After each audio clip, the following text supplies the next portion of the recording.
Wow. When was the last time I had you on the show?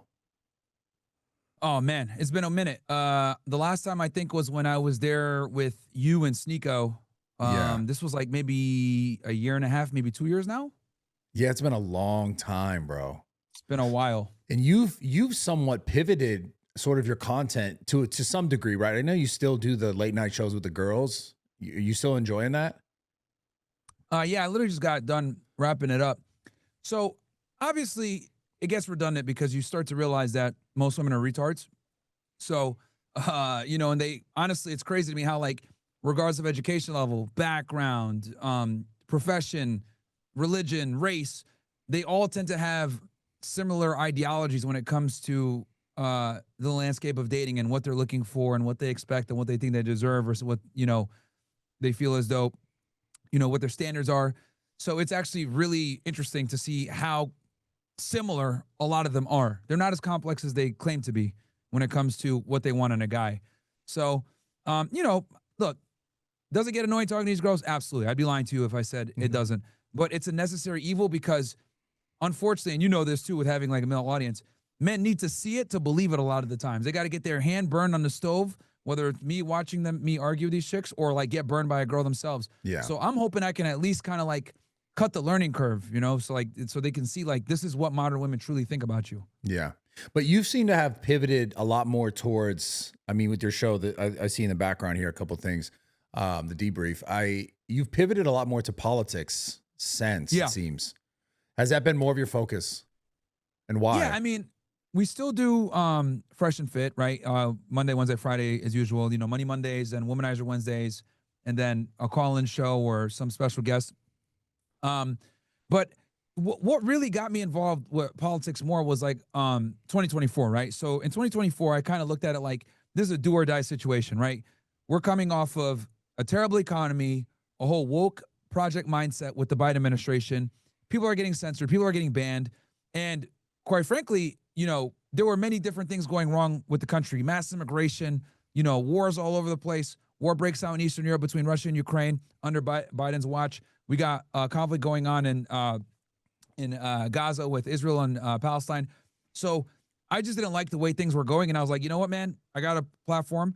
Let me go ahead and start, getting involved in politics to be a bit more active on this. Because I truly did think at that time, if we didn't get Trump in, we were going to be cooked. Now, does that mean that I agree with every single thing he's done? No. I don't like what he's doing or what he's done with supporting Israel. Yeah. I do like what he's done with immigration. I think he's done a good job compared to other presidents, right? And people, don't understand how difficult it is to actually enforce immigration in this country. But, I do think that absolutely was a better choice than Kamala Harris. Doesn't even come close. But what, in your opinion, what has he done that's better for immigration than anyone previously? Yeah, sure. So I'll kind of try to explain this from a bird's eye view and then kind of go in and be more detailed. So the number one thing to understand is that immigration is a dirty political word.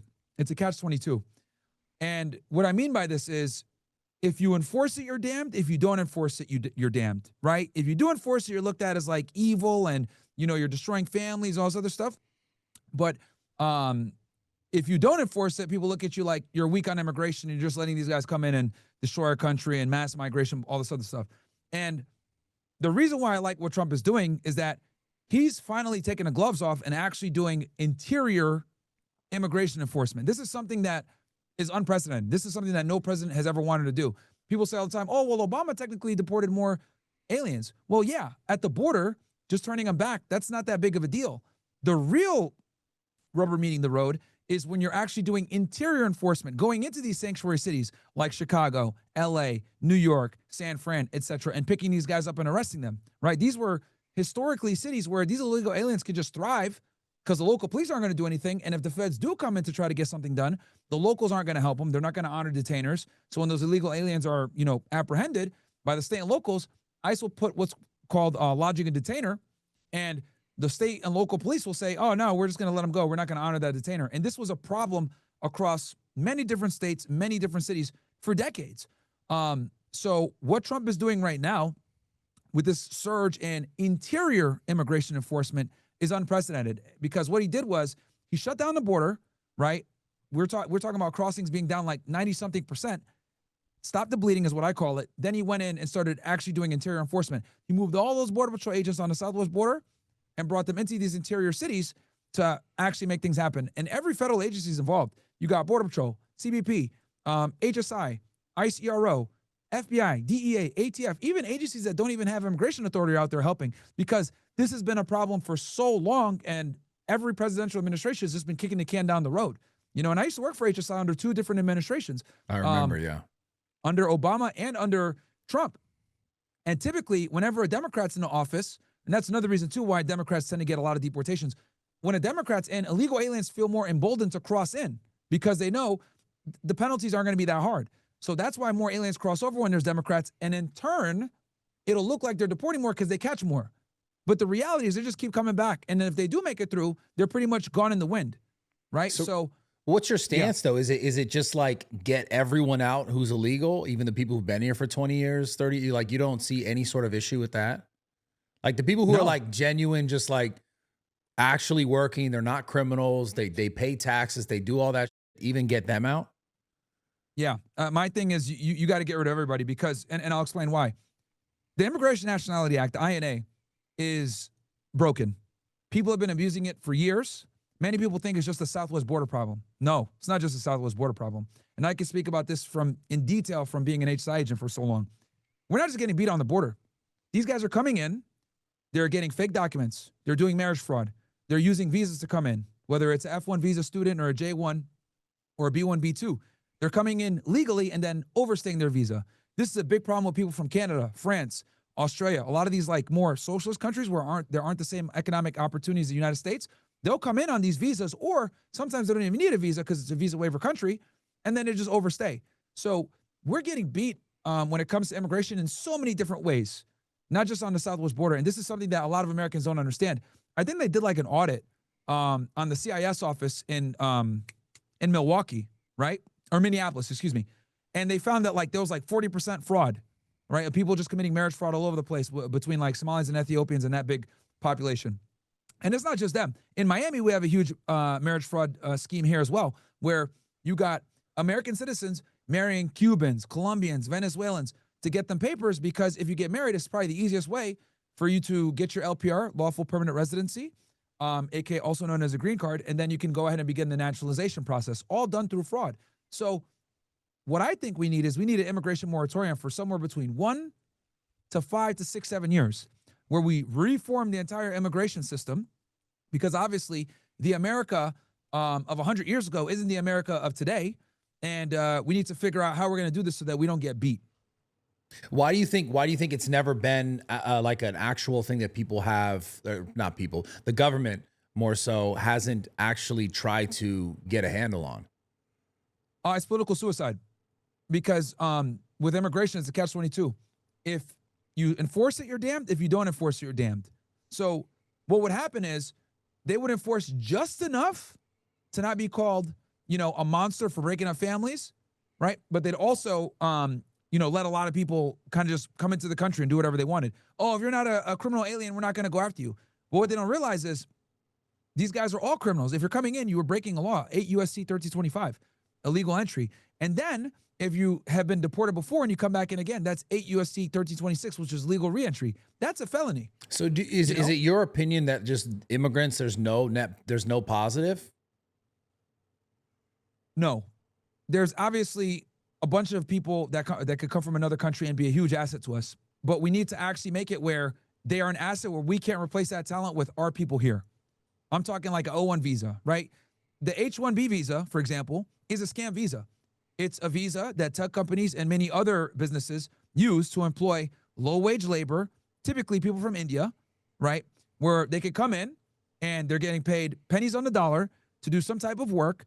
They have to stay with that company for a number of years. So it's insanely beneficial to the employer, but it's not necessarily beneficial to the country, because now a college student, a graduate, a U.S. citizen could have taken that job, but instead we're throwing that job to I'm aware of all from this. India. This is more so with the tech companies that are like using these people, and they're also, because they're on that visa, that they're like beholden to the company. I'm aware of it. But what about like Exactly. farm workers and things like that? People who like pick berries and Well, again, a lot of these guys are like migrant workers and working here illegally anyway. They don't even have visas. You know, this has been a problem for a very long time where these farming companies, et cetera. And here's another thing too. Um, I-9 audits and doing these worksite enforcement, this used to be very difficult to do. When I was an HSI agent, I remember if you were going to do a worksite enforcement case, you needed to send the memo up to headquarters and they would have to approve it for you to even do the raid. That's how much red tape and bureaucracy was involved with enforcing immigration law, and worksite enforcement. So what this did was it emboldened a lot of these companies, these farmers, these big companies, whether it's tech or whatever, to just say, you know what? Hey, they're not going to come in and do a worksite enforcement thing. Like, we're just going to do what we want to do. So they've been able to kind of do this with impunity for a very long time. yeah. So, but yeah, it's a problem. Yeah, but you don't think like there's a better way to go about it? Like, I mean, obviously criminals, you want to get them out of the country, but people who are working those sort of jobs that most people just not technically, but just would probably not end up working anyways, like, wouldn't that be a positive? Because it's like, I guess when I look at it, you talk about no one really came in and took anyone out, and I could understand why, because you talk about the political suicide, you're gonna get hated by both sides.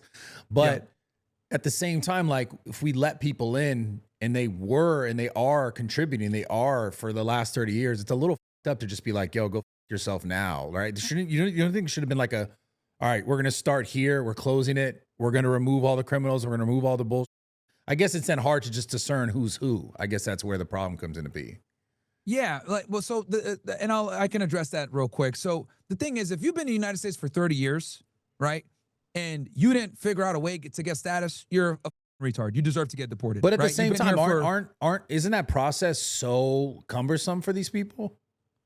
No, man. I mean, there's ways to fix your status. There's many different ways. Whether it's like getting a company to endorse you, getting married.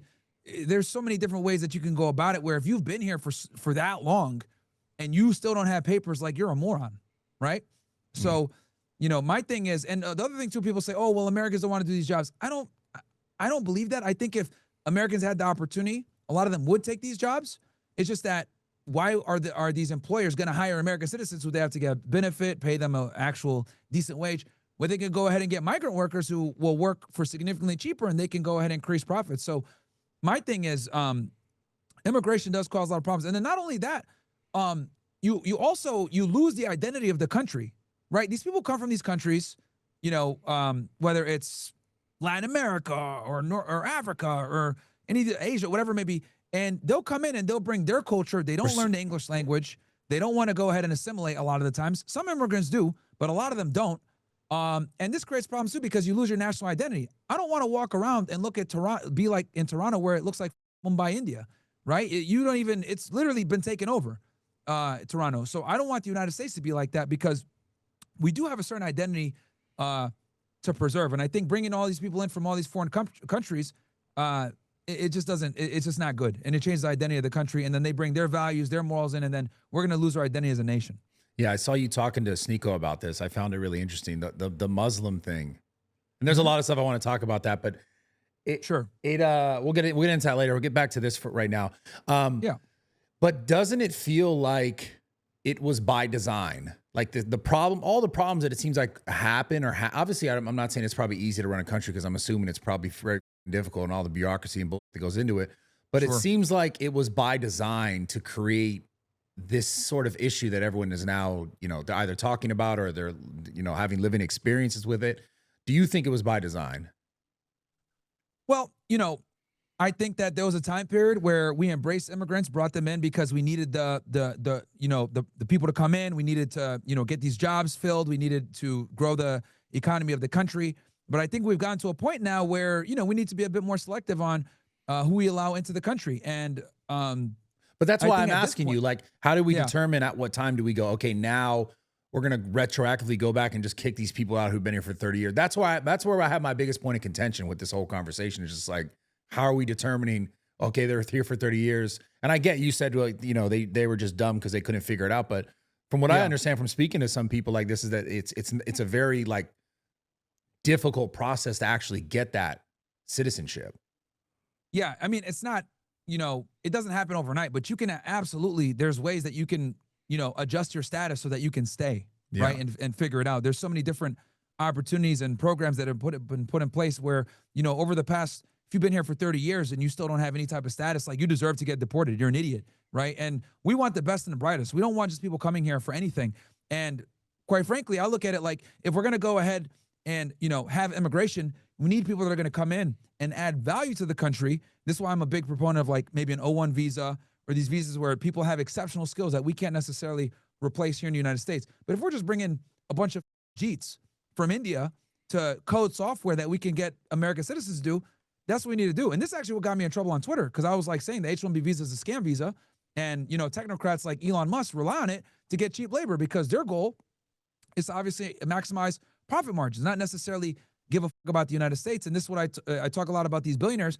If you're a billionaire, by definition, you're going to be a globalist, because to make that kind of money, you have to have international and global interests to do so. Like, these guys aren't nationalists. They have their own interests. So is that when you lost your check mark? That's actually, everyone thinks that what got me in trouble on Twitter was, like, being critical of Israel and stuff. No, it was actually being critical of the H-1B visa that made me lose my check mark. Yeah, I remember that. I remember that time, man. All right, guys, quick interruption for the podcast. Factor Meals is doing a huge discount right now. Go to factormeals.com/RawTalk50 off and put in code RawTalk50 off to get 50% off on all of their products, all of their meal plans. Factor Meals is one of the easiest ways for you guys to hit your macros, whatever your goals are right now, whether you're trying to gain muscle or you're trying to lose weight. It makes it really simple, clean ingredients, super easy to heat up, super easy to get done. I like to take it out and I like to heat it up in a pan, but a lot of people, you could also use a microwave if you want. But again, guys, if you are guessing what you should be eating, or you're spending a bunch of money on random things, you're ordering food, you're wasting time, you can have it all delivered right to your door through Factor Meals.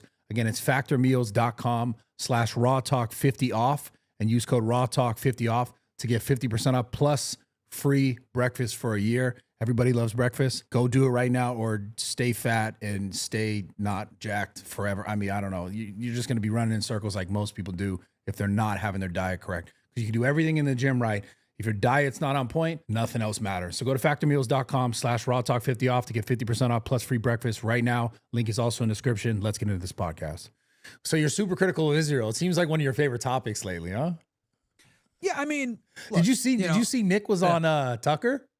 Yeah, I'm happy for him, man. That's a big deal. Crazy. It's crazy how things have changed since we last spoke. Because I remember, and I was speaking with Sneeko last week, that was the first time that someone was like, yo, Sneeko was like, yo, you should have him on your podcast after the podcast that you and I had done. That I think like an hour We should release that unedited footage now. Yeah, I know, right? You still have that? You should drop it, bro. I want to run back one with like actually me, you, and him again. Like in person. Sure. I think that'd be cool. Sure. But a lot has changed. Now, obviously, for right reason, a lot has changed, and a lot of people talk about this. Do you see that people jump on the bandwagon just to make content, just for views, just for engagement, just for clout? That's a good question. Yeah, as you know, me, Nick, and Sneeko have been talking about this before it was safe to talk about it, right? Before October 7th. Yeah. And obviously a lot of us had to pay quite a big, heavy price for it. Got me demonetized, Sneeko got banned, Nick got banned. And back then it wasn't safe, but I'll say that there were three main things I would say that led to what I call the Great Awakening. And it was, number one, Elon Musk getting Twitter. Yeah. Number two, October 7th and Israel's ridiculous response to it. And then number three, people just kind of waking up in general because of TikTok. So I'll kind of go through each one real quick. Yeah. So as we all know, Elon Musk bought Twitter, made it more free speech. When October 7th happened, what ended up happening was people were posting videos and images of all these kids getting bombed, right? And so you're seeing a genocide go down in like 4K, and that started to raise up questions like, wait, this is where our tax dollars are going? Because most Americans don't really know where their tax dollars are going when it comes to our support of Israel and our foreign policy. Most Americans don't even know how our foreign policy works. So, and this has been something that's been hidden for so long because of mass censorship. If you had talked about Israel, them destroying, kicking Palestinians out of their house out of the West Bank, or them cutting the grass in Gaza every couple of years, they would ban you so quick. And YouTube used to brag about it. The former CEO, Susan Wojcicki, who's a Polish Zionist, she bragged about how she would ban people for having anti-Semitic conspiracy theories. But going back to what I was saying, so I don't digress too much. So Elon Musk gets Twitter, right? And people are seeing all these images coming out of Gaza of kids dying. And that raises questions. What the hell? How is this happening? Then they go on TikTok and they're seeing the same thing. Kids are getting killed. People are getting bombed. Indiscriminate bombing all over the place. They're leveling Gaza. How is this happening? Then, a month later, in 2023, November, a letter to America goes viral. This is a letter authored by Osama bin Laden. Osama bin Laden, in this letter, outlines all of his grievances with the United States. And what's the bottom line? Our foreign policy, where we support Israel and destroy all these Muslim countries and destabilize them for Israel to be the hegemony in the region, is a big part of the reason why they attacked us, right? And why he has a problem with the United States when he had his issues. So when people, and the thing is like me and you are a bit older, so we remember 9/11, we remember the war on terror, right? We remember all the propaganda. We remember Fox News and, NBC and all this other stuff showing the war coverage and saying, we're going to go to war in Iraq, we're going to get these guys, etc. But these young people, these Gen Zers that weren't alive at the time, they're on TikTok with fresh eyes. They're like, wait, hold on one second, because they didn't get indoctrinated with the propaganda that me and you did. So they're looking at TikTok with fresh eyes like, oh, this is why these guys hate us. It's because of Israel. They're killing kids in Gaza. We can see it. And they're able to connect everything. Yeah. And then bam, people start getting red pilled on this topic. So you got Twitter, allowing more free speech, showing these images. You got TikTok being 70% pro-Palestine. Then, obviously, the war in Gaza, what's going on there? The entire international community starts to condemn Israel. And then people start getting red pilled, like, how are these people getting away with this? Then they find out, oh, they get away with this because they own our politicians. People start waking up to AIPAC. People start waking up to the USS Liberty. People start waking up to 9/11. People start waking up to JFK. And they're like, holy crap, why are there Zionist fingerprints during in all of these historical events, right? Now, I'm very specific when I talk about this stuff. I'm not going to be one of these like Spurg idiots. Did it? No. What I will say is, when it comes to these multiple events, whether it's the USS Liberty, 9/11, JFK, October 7th, the Lavon affair, all these different situations, there's Zionist fingerprints all over it. Does it mean that they did it by themselves? Of course not. Yeah. But they had a hand in it, and these guys are supposed to be our greatest allies. That's the problem. And we give them a lot of aid. Yeah. So my question kind of goes back to what you're saying about Susan, because it's more close to, we could get more into like this, we will, but Susan bragging or saying or censoring people. So my question now is, the run everything, right? That's the thing. Okay. Yeah. I mean, Sergey Brin, her, right. All, and all, right. Zionists too. So why now are people so freely able to speak about it without repercussion? In your opinion? Great question. No, great question. Because TikTok is a big part of it, and Twitter. Because what ended up happening was people were getting mass red pilled at a rate that Israel could not keep up with the censorship. So the way it worked prior to October 7th was, if you were critical of Israel or you talked about power or any of this stuff, you were maybe 1 out of 100 creators that would do it. They find you, bam, banned immediately. Get this guy out of here, right? Because if you talked about power, you would immediately stick out like a sore thumb. But then once everyone started to step up and talk about it, because they couldn't take seeing dead kids on their screens anymore, they couldn't ban everybody. So what ended up happening, organizations like the SPLC, Media Matters, ADL, etc., these organizations that typically were responsible for getting people banned, they couldn't keep up with everybody. Because now you don't just have far-right white nationalists or crazy Antifa people being critical of Israel. You got people on all political spectrums being critical of Israel. And when it comes to the whole, Israeli/Zionist question, I think it's the only topic that someone on the far right and someone on the far left actually agree on, for different reasons. Of course.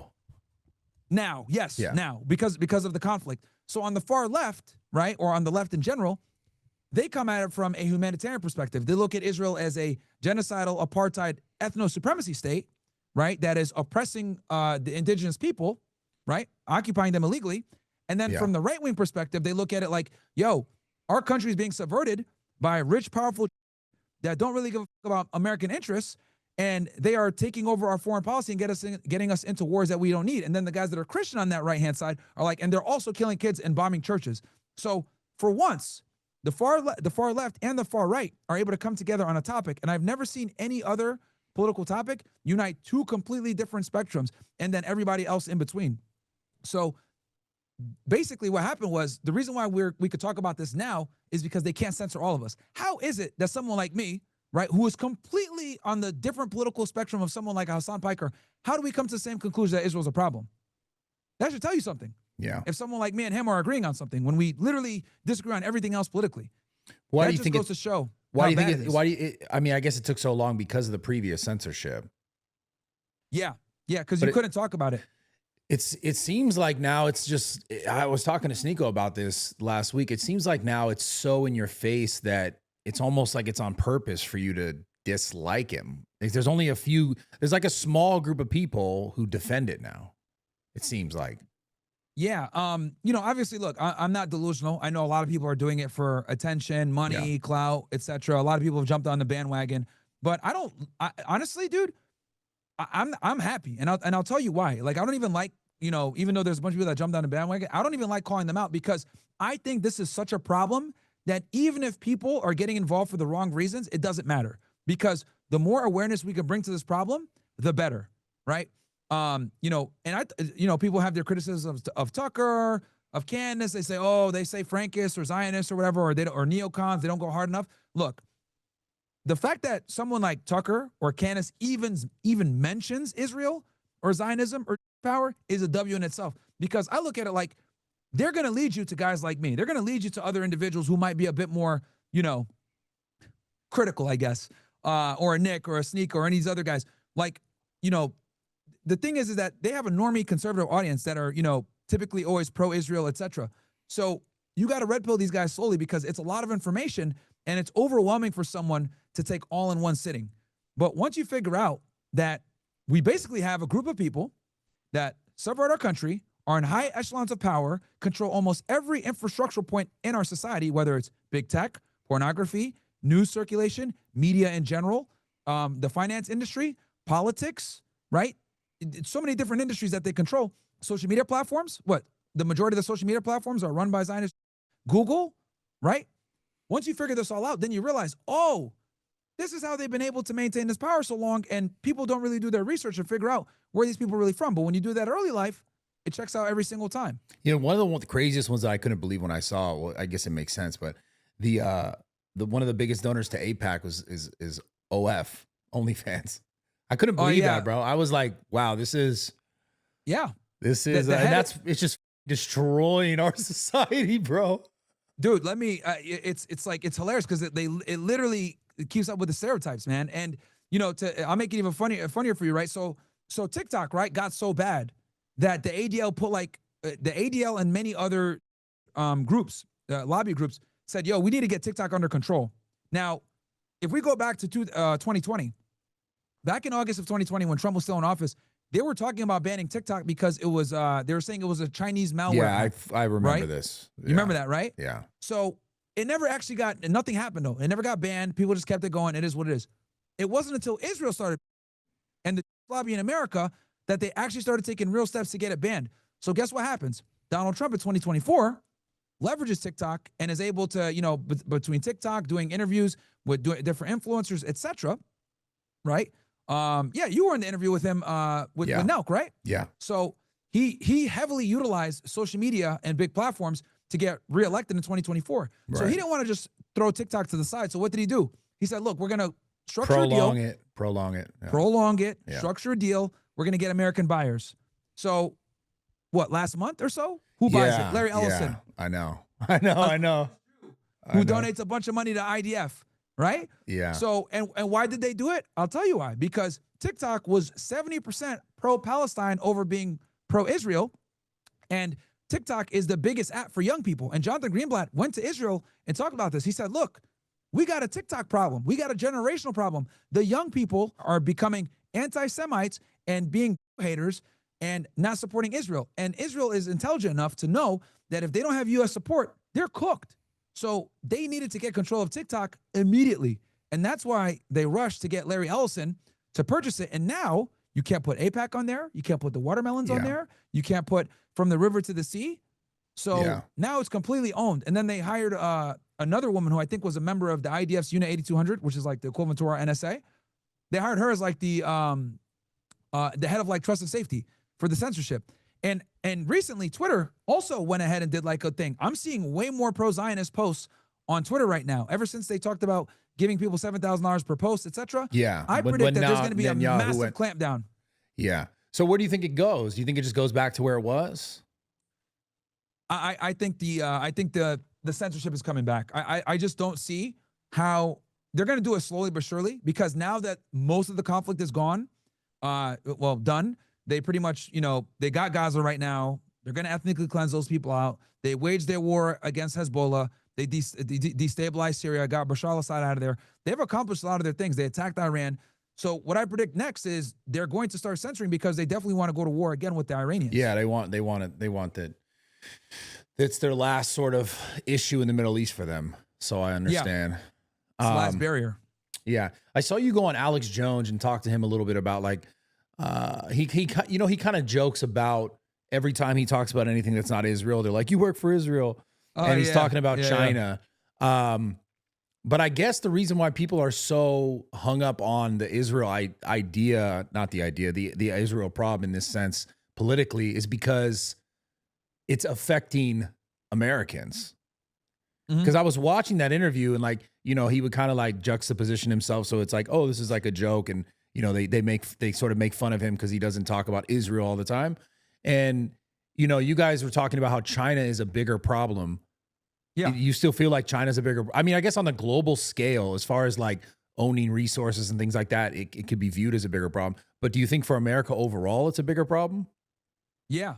So my thing with Israel is they control our foreign policy and have us like looking like this in the Middle East, right? We're over here fighting a bunch of in the desert, right? When in reality, what we should have been doing was focusing on China and, curbing its economic might that is quickly growing. We've been wasting time and spending trillions of dollars on wars in the Middle East.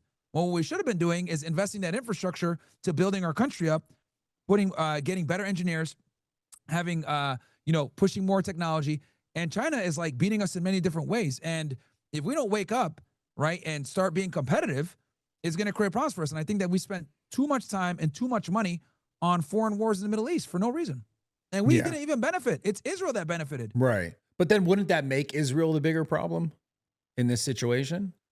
Well, yeah, Israel's the immediate problem, right? But my thing is like, okay, so for us to go ahead and deal with the China problem, we got to deal with the Israel problem first. So Israel is the nearest threat, but long term, I think the big threat is China.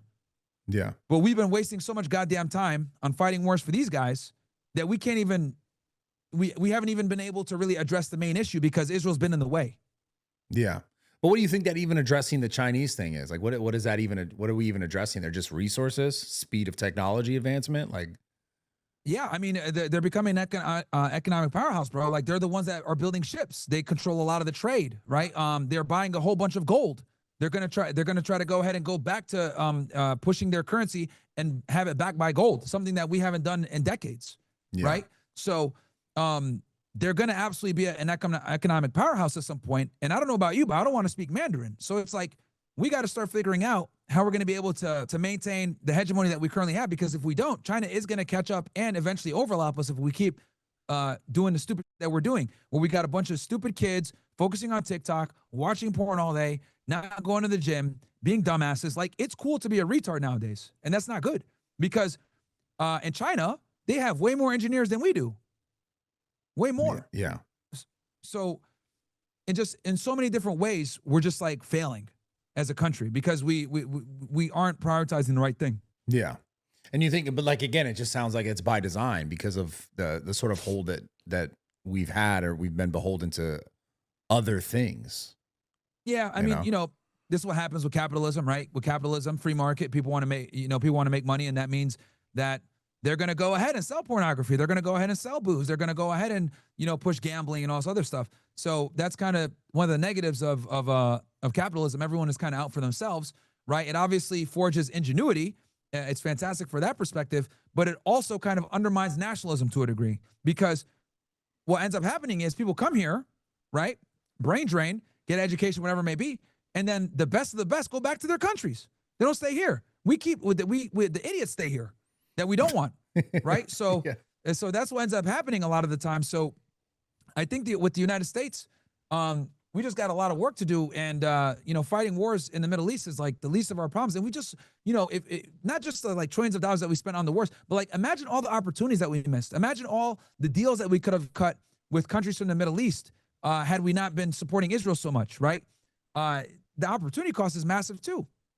So Yeah. it's just a big up. And, the problem is that we have way too many, we have in positions of power that have far too much influence that are not America first. They're Israel first. And that's a big problem. Yeah.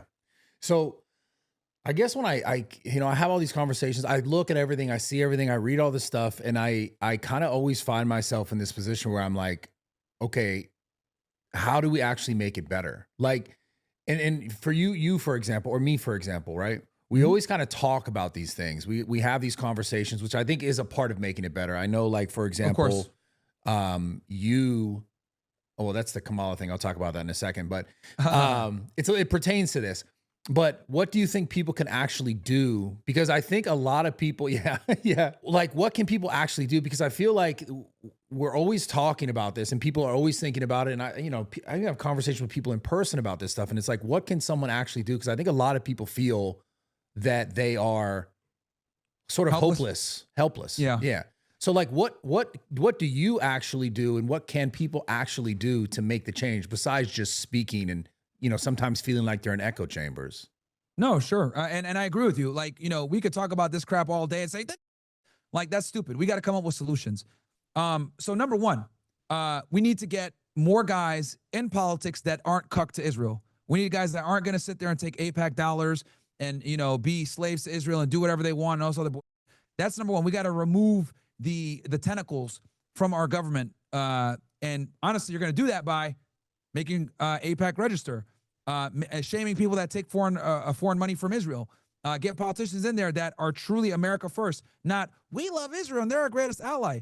Like, we need people in there that are hardcore nationalists. Okay. So not like Randy Fine and not like Ted Cruz.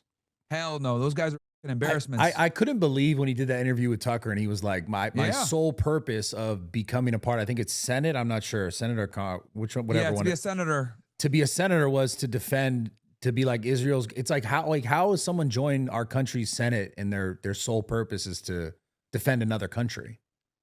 Yeah, bro. It's and I'm so happy that like people are waking up and realizing that you can't be a politician in the United States unless you cuck for Israel. And slowly but surely, hopefully with this education, right? It might not be on the next election term, but maybe the one after that. These young guys that are getting red pilled on this stuff now, they're going to get into positions of power. They're going to be able to kind of, turn the clock, because we are waking a lot of people up. So I'm hoping the next generation comes in and they're going to realize, yeah, we're tired of supporting Israel. That's why the ADL fought so hard to get TikTok banned and make it more pro Israel, because they know that, it's just a matter of time until people start getting red pill on this topic. And I think that's how we're going to solve it, is educating the youth, letting them know what's really going on. And then eventually these guys are going to get in positions of power and we can change the country. Yeah. You saw there was a senator in, I think it was Minnesota, that was like, I'm going to give back the AIPAC money. And like, so it's kind of starting, I think. But my concern is that Mamdani, I'm calling here right now. Mamdani is going to be the Democrat blueprint for getting back into the White House in 2028. He's going to probably beat Cuomo. They got like an 89% chance that he's going to win, right? What did he run on? Grassroots policies, small dollar donations, riding the bus to kind of seem that he's more relatable. He has this really cheesy, awkward smile, right? He's always hitting the ground campaigning. He's meeting with minorities, he's meeting white people, etc. He's against what's going on in Israel, right? With the murdering of people. He wants equality, all this other stuff. Though a lot of it is for show, he's done a fantastic job of being an anti-establishment type guy in New York City, right? And AOC and Bernie just literally endorsed him like yesterday. They did like a big rally saying New York is not for sale, because you got these idiots like Bill Ackman and stuff who are spending millions upon millions of dollars to try to make sure that Mamdani doesn't win. So I predict that whether it's obviously Mamdani is going to become the mayor of New York City, but that's a big deal because it will show that his political strategy, his campaign strategy works. And I would not be surprised if the DNC did not try to emulate that in the 2028 election. And I predict one of the cornerstones of how they're going to campaign is they're going to say, we don't accept Zionist money. We are not controlled like the GOP by Israel. You know, that would give them a huge edge. Yeah. But that's, I guess my fear, my thought about it is just like, it's going to just become more subversive. Like it's going to become more like hidden. Yeah, yeah. Well, yeah, they're actually. I'm glad that you mentioned. I was reading somewhere that donors now are not going through AIPAC to donate. They're doing it privately or under other organizations. So they're going to always find a way to line the pockets of the politicians. But But that's the my good thing concern. is, Like even with Trump, yeah, for example, I mean, he ran, like I'll never forget watching him on Joe Rogan, and he's running and he's talking to the public, obviously on such a massive platform, and talking about, you know, releasing this, the Epstein files and draining the swamp and all the stuff that he's spoken about. And then he just kind of didn't do it to an extent. Right. So yeah, it's like, the Epstein file you know, you talk stuff about, was that was huge the flop. biggest one for me that was like, bro, what the f- is going on?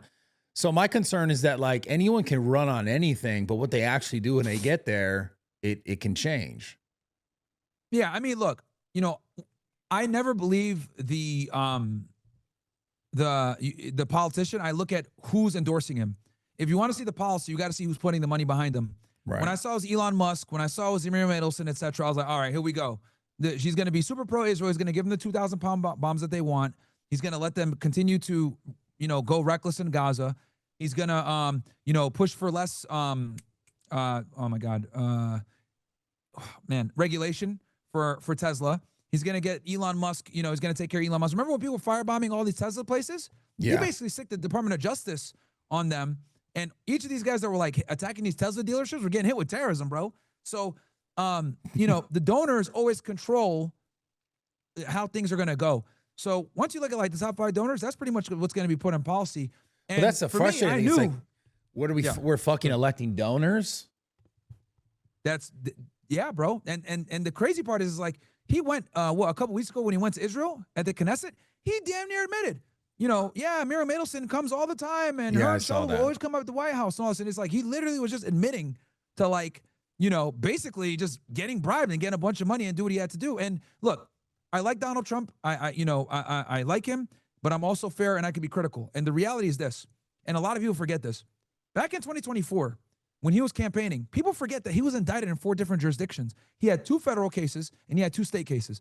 He had the one out of New York State, Georgia State on the RICO. He had the document case out of Southern District of Florida, and then he had the insurrection case out of D.C. Jack Smith, Letitia James, Alvin Bragg, and all these other crazy DAs and AUSAs wanted to get rid of him. So, and he was being sued.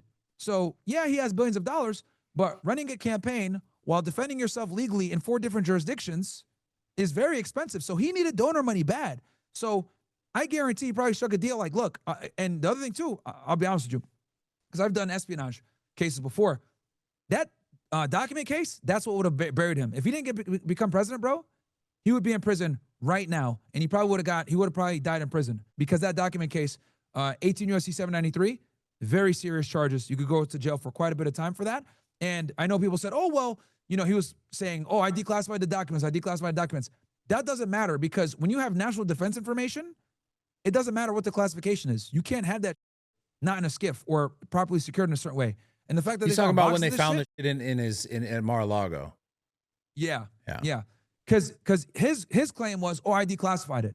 Assuming he declassified it, it doesn't matter. It's still NDA, or sorry, NDI, National Defense Information. That stuff cannot leave secured areas. So he would have been cooked, bro, if it wasn't for that. If it wasn't for becoming president? If it wasn't for becoming president, he'd be in prison right now, 100%. They would have got him on the espionage stuff. The insurrection case, the RICO, and then the New York case was bullshit. Like, that was just trumped up, no pun intended. That was a trumped up, like, you know, falsifying business record case. They, you know, Alvin Bragg and Letitia James just had a hard on for him. They campaigned on getting him arrested. They just want to be the first ones in the line. But the case that worried me the most was the document case out of Florida. That was the one I was like, holy, this is what they're going to get him on. And what? It's like you just go and you make a deal with someone and like, yo, but if you take this money, I'll make sure you get like where you need to be. Like, it just doesn't even, I won't let what happened to you happen bad and continue to happen. Like, no, because like, it was a case. You're saying it was a case and he just got out of it? Well, he got out of it because he became president of the United States. Yeah, but like, if you're president of the United States, you are effectively the top official in the U.S. government. Like you are over the. I get it. It's just, it's an interesting concept. You're above the law. Well, in some ways, yeah, because people will say, oh, well, as your duties as president, you can't be held criminally liable for certain things because it's a part of your duties. So by him becoming president again, it pretty much forced Jack Smith to stop the push on him. And, he ended up resigning and leaving because he saw that the window was closing. And that's what ended up happening. But, if he didn't win the presidency, bro, he would have been bad. And the thing is that he needed money to campaign. Running a campaign is very expensive, and he had all these expensive legal bills he had to deal with because he didn't just have those 4 criminal charges. He was being sued for sexual harassment too by a bunch of people. All these women came out of nowhere, me tooing him. So he needed that money and needed that support. And Myron Gaines came in kind of clutch, giving him $100 million and all the other donors. And then on top of that, the Silicon Valley guys got behind him too. The Silicon Valley guys got behind him because he was going to arm Israel to the teeth so that they can go ahead and, fight. Now I know a lot of people say, well, Myron, you're anti-Zionism, but why did you support Trump? Well, here's the thing. Kamala Harris wouldn't have done better. And because she would have given Israel what they wanted to, while simultaneously not helping with immigration, not doing anything. So we had to pick the lesser of two evils. I don't regret voting for Trump. Obviously, I don't like what he did when it came to bombing Iran, giving Israel all this aid, etc. But you have to pick one. And I think Trump was an infinitely better candidate than Kamala Harris. Yeah. And you think in the future it has potential to be better? But not even has potential. Obviously, it has potential.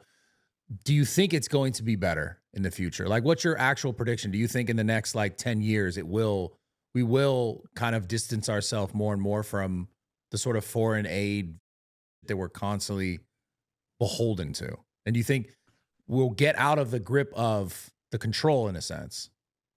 I think we can do it, man. I think, if, people like me and you were waking up a lot of people, bro, this interview is going to reach hundreds of thousands. Who knows?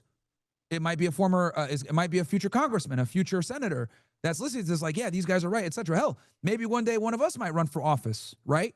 And I'd love to be involved in a situation. You know what I mean? So it's I do think that people are waking up and we're kind of like the genie's out the bottle, and people are kind of waking up that our foreign policy has been controlled by a small group of people that have ulterior motives that might not necessarily be America first. And I'm hoping, right, that a lot of, because here's the thing, these young guys that are watching, they're all anti-Israel, both on the left and on the right. These guys are going to become the future of this country. Yeah. So it might not be 10 years like you're saying, but maybe 20, maybe 15. Yeah. Yeah. So let's talk about the Kamala Harris book. What I saw you and Tate talking about it for a little bit. What was actually said about you, which I find it pretty funny. Like go to that. Where's the excerpt? Yeah, I'll show it to you right now. It's you bookmarked that, huh? Yeah, it's page 176. Here, I got you right here. Yeah. So it boom, and I gotta, hopefully you should be able to see that. Okay. So let me make that. Okay, it was right. Okay, boom. So right where my finger is, right there. I see it. Yeah. For some, the voices that filled the void belong to Andrew Tate, Myron Gaines, and others who grab attention with get rich or fitness content, then deliver arguments that feminism is damaging to masculinity and women need to know their place. So, and it's kind of funny because I told you at the top of the interview, because you're asking me, hey, when did you really get into politics? What motivated you? When I saw her running and I saw, what was going on with Donald Trump, I was like, there's no way this woman could be president. And that's when I kind of said, I started going hard saying, hey, all you guys need to get out and vote. We need to put Trump in office. Otherwise, we're cooked. Because another thing too, and I'll be very honest about this, the Biden administration was responsible for me getting demonetized. They absolutely played a hand in it. Media Matters wrote a hit piece on me, Pearl, Tate, Sneeko, a bunch of other people, Nick, on us being anti-Semites, manosphere, misogynists, all this other bullshit. And Media Matters was working with Congress to get us censored, and that's what led to me being demonetized. So from YouTube, yes, absolutely. Yeah. So they and YouTube admitted it that with the COVID, they admitted this is why they're reinstating people, that with the election interference, COVID. Remember when we couldn't talk about that stuff back in 2020, 2021, 2022? You couldn't even mention COVID back then. So, or election interference. That's actually what got the first Nelk interview with Trump taken down, was because he said that the elections were rigged. So, and then they obviously just put it up recently now. But I knew that if Kamala came in, it was going to be another 4 years of that. So, being painfully honest, I knew the censorship was going to only get worse under her rule. So I was like, hell no, we're not voting for her. And she's a woman, bro. I'm not voting for no female to be in the White House. I kept her out the White House and back in the kitchen, baby. Let's go. Yeah, you're a fool. It's funny, man. Yo, do you ever, and this kind of goes, and it's going to go back to the picture you have back there. Do you ever feel like your messaging, not necessarily being wrong, do you ever feel like it's too brash? Yeah, it is. I definitely concede that my message will probably ruffle a lot of feathers. I don't, I swear a lot. I don't necessarily, mince my words. I just say it like it is. I'm very blunt. But what I've realized is sometimes to get people out of like the drunken stupor that they are of everyday life, you almost got to smack them like, hey, you're so, hey, this girl's a thought. Hey, you get up, right? Yeah. And you're in the fitness world. You know how lazy motherfuckers are. How many times have you coached people and they're like, oh, it hurts. And you got to tell them, hey, stop being a. You got to break that laziness pattern. So I kind of do the same with my message because my thing, I look at it like this. If I'm just going to go ahead and be boring and speak monotone and say X, Y, Z, 1 + 1 is 2, like they might hear me a little bit. But if I say, hey, dumbass, 1 + 1 is 2, now it's memorable. Hopefully with that, with that delivery, they can also take in what I said as well, right? With the message. So you almost got to like break the pattern that everyone is, because nowadays, you're fighting for people's attention. People are on TikTok all day scrolling. People have short attention spans. People are stupider than they used to be. People don't have the same critical thinking skills. So, bro, I literally read something. I'm sorry I interrupted. No, I literally read, this is about the TikTok brain thing. I literally read something the other day that they were like, yo, they've proven that TikTok is shrinking people's brains because of the attention span thing. Like physically shrinking your fucking brain. That's wild. Bro, like me and you are around the same age. Yeah. I'm telling you, this generation, they're stupider than we were. I'm telling you, they're absolutely stupider than we are. They're more based. I'll give them credit. They're more based than we were, because me and you probably, did you vote for Obama in 08? I didn't vote. No, but I would have. Yes. You would have voted for Obama. Yes. Like, I completely admit that our generation, we're idiots. We're libtards. We thought being, left wing was cool. We were like, yeah, Obama, change, blah, blah, blah. We all fell for like a bunch of idiots. So what I will give credit is young men now are more based than we were, but they're also dumb because of the ease of the internet. And, a lot of these motherfuckers don't even read books anymore. Yeah. Like that's a whole other concept. They're like on TikTok books are going day. out. Yeah. It's just watch videos all day. Yeah. Short form. And not only that, it's like, they have more opportunity. Like, in our day, we didn't have social media. We didn't have alternative media. We didn't have any of that. If we wanted to watch the news, we were stuck to, it was either Fox or CNN. What propaganda do you want? But now they have alternative media. They have access to all this stuff. So like they got a leg up. But wouldn't you think that would make people smarter though? But now obviously there's some people that watch YouTube, the longer form of stuff too. But like most of these young guys just want TikTok, man. It's just like we live in this like fast food, instant gratification society where it's like, oh, I can Uber Eats, I can match with a girl on Tinder. I can open up TikTok. I can Google it right then and there. So that instant gratification has made people stupider. Yeah, part of it. But so back to the original question though. So you do admit that some of the stuff that you do is for sensationalism to get views, but also I guess in the context for you is to get people's attention. It's really to get people's attention, because if I just wanted to do views, I would go about it a lot differently, because this sensationalism and the way that I speak has actually cost me more than helped me. Like I've like, but my thing is like, I mean, me and you have talked about this privately, so I'll say it out. Like, I'm a minimalist, bro. I wear the same clothes all the time. I don't care. I don't have any nice cars. I still drive my 2002 Honda. Like, I keep my expenses low. And to me, like, that freedom from materialism allows me to say what I want to say on air, because I'm not tied to, oh my God, I need this money because I got to keep up with the Joneses. Like, I'm a minimalist. So, like, I would rather live, very simply, so I can say what I want to say versus, making a bunch of money, but walking on eggshells with everything that I say. Yeah. Is that That's something? how I look at it. Have you always been that way? Yeah, man. I just, I've always I've always called people the word that rhymes with maggot, right? We're on YouTube here, so I don't want to make your editor have to do more work. Right. Yeah, I would try to keep it somewhat Thank clean you, because I know sir. you got Thank a you, quick sir. turnaround. You know what I mean? So, but I've always been fairly raunchy and raw, and that's our generation too. Like, on one side we were like kind of liberal, but on the other hand, we'd be playing Xbox and talking and using Bro, all I'll never, these words. I'll never forget those days, man. I'll never Yeah. forget those days. The COD lobbies, So, bro. yeah, man. I mean, hell, me and you were playing Overwatch, and we were raging at kids on the team. Remember? Yeah. How you Oh, suck, bro. Yeah. We're in our 30s complaining, telling kids like, "Yo, you fucking suck. Get off DPS." Like, Yeah. Overwatch. I'm still a nerd, but it's nothing Yo. like now. You can't say like we said back in the day, bro. When there was No. zero, no one read the voice chat. They weren't monitoring it. Oh Yeah. man, those were the days. That made people There was tougher. no I think. banning. No, Yeah. it did. There was like no bullying, none of that bullshit. But now it's like, you say one thing. If you say someone's ugly, you could get banned for that. So, Yeah. but yeah, like for me, I would rather create impact than create enormous amounts of wealth, because since I'm such a minimalist, I prefer the ability to be authentic. And kind of what I've realized, and this because you've been in the social media game for so long, Yeah. like you got to pick one. If you want the utmost clout and money, you can't be 100%. You just can't, unfortunately, right? You Yeah. have to be very clean, very PC, advertiser friendly. Or you could be base and say what you want to say, but that's going to come at a cost. You're going to deal with censorship. You're going to deal with hate. You're going to deal with less money. Advertisers are going to come your way. So it's really, you pick your poison. For me, I'd rather make less, but be able to say and do whatever I want and not have to worry, versus making a bunch of money, but being on eggshells every time. Like, for example, I don't know if like Kai, for example, right? Kai Cenat Yeah. makes a lot of money, right? Very successful. Great for him. But I remember like one of his buddies said the F word on stream. He freaked out. He was like, "Oh, come on, bro, blah, blah."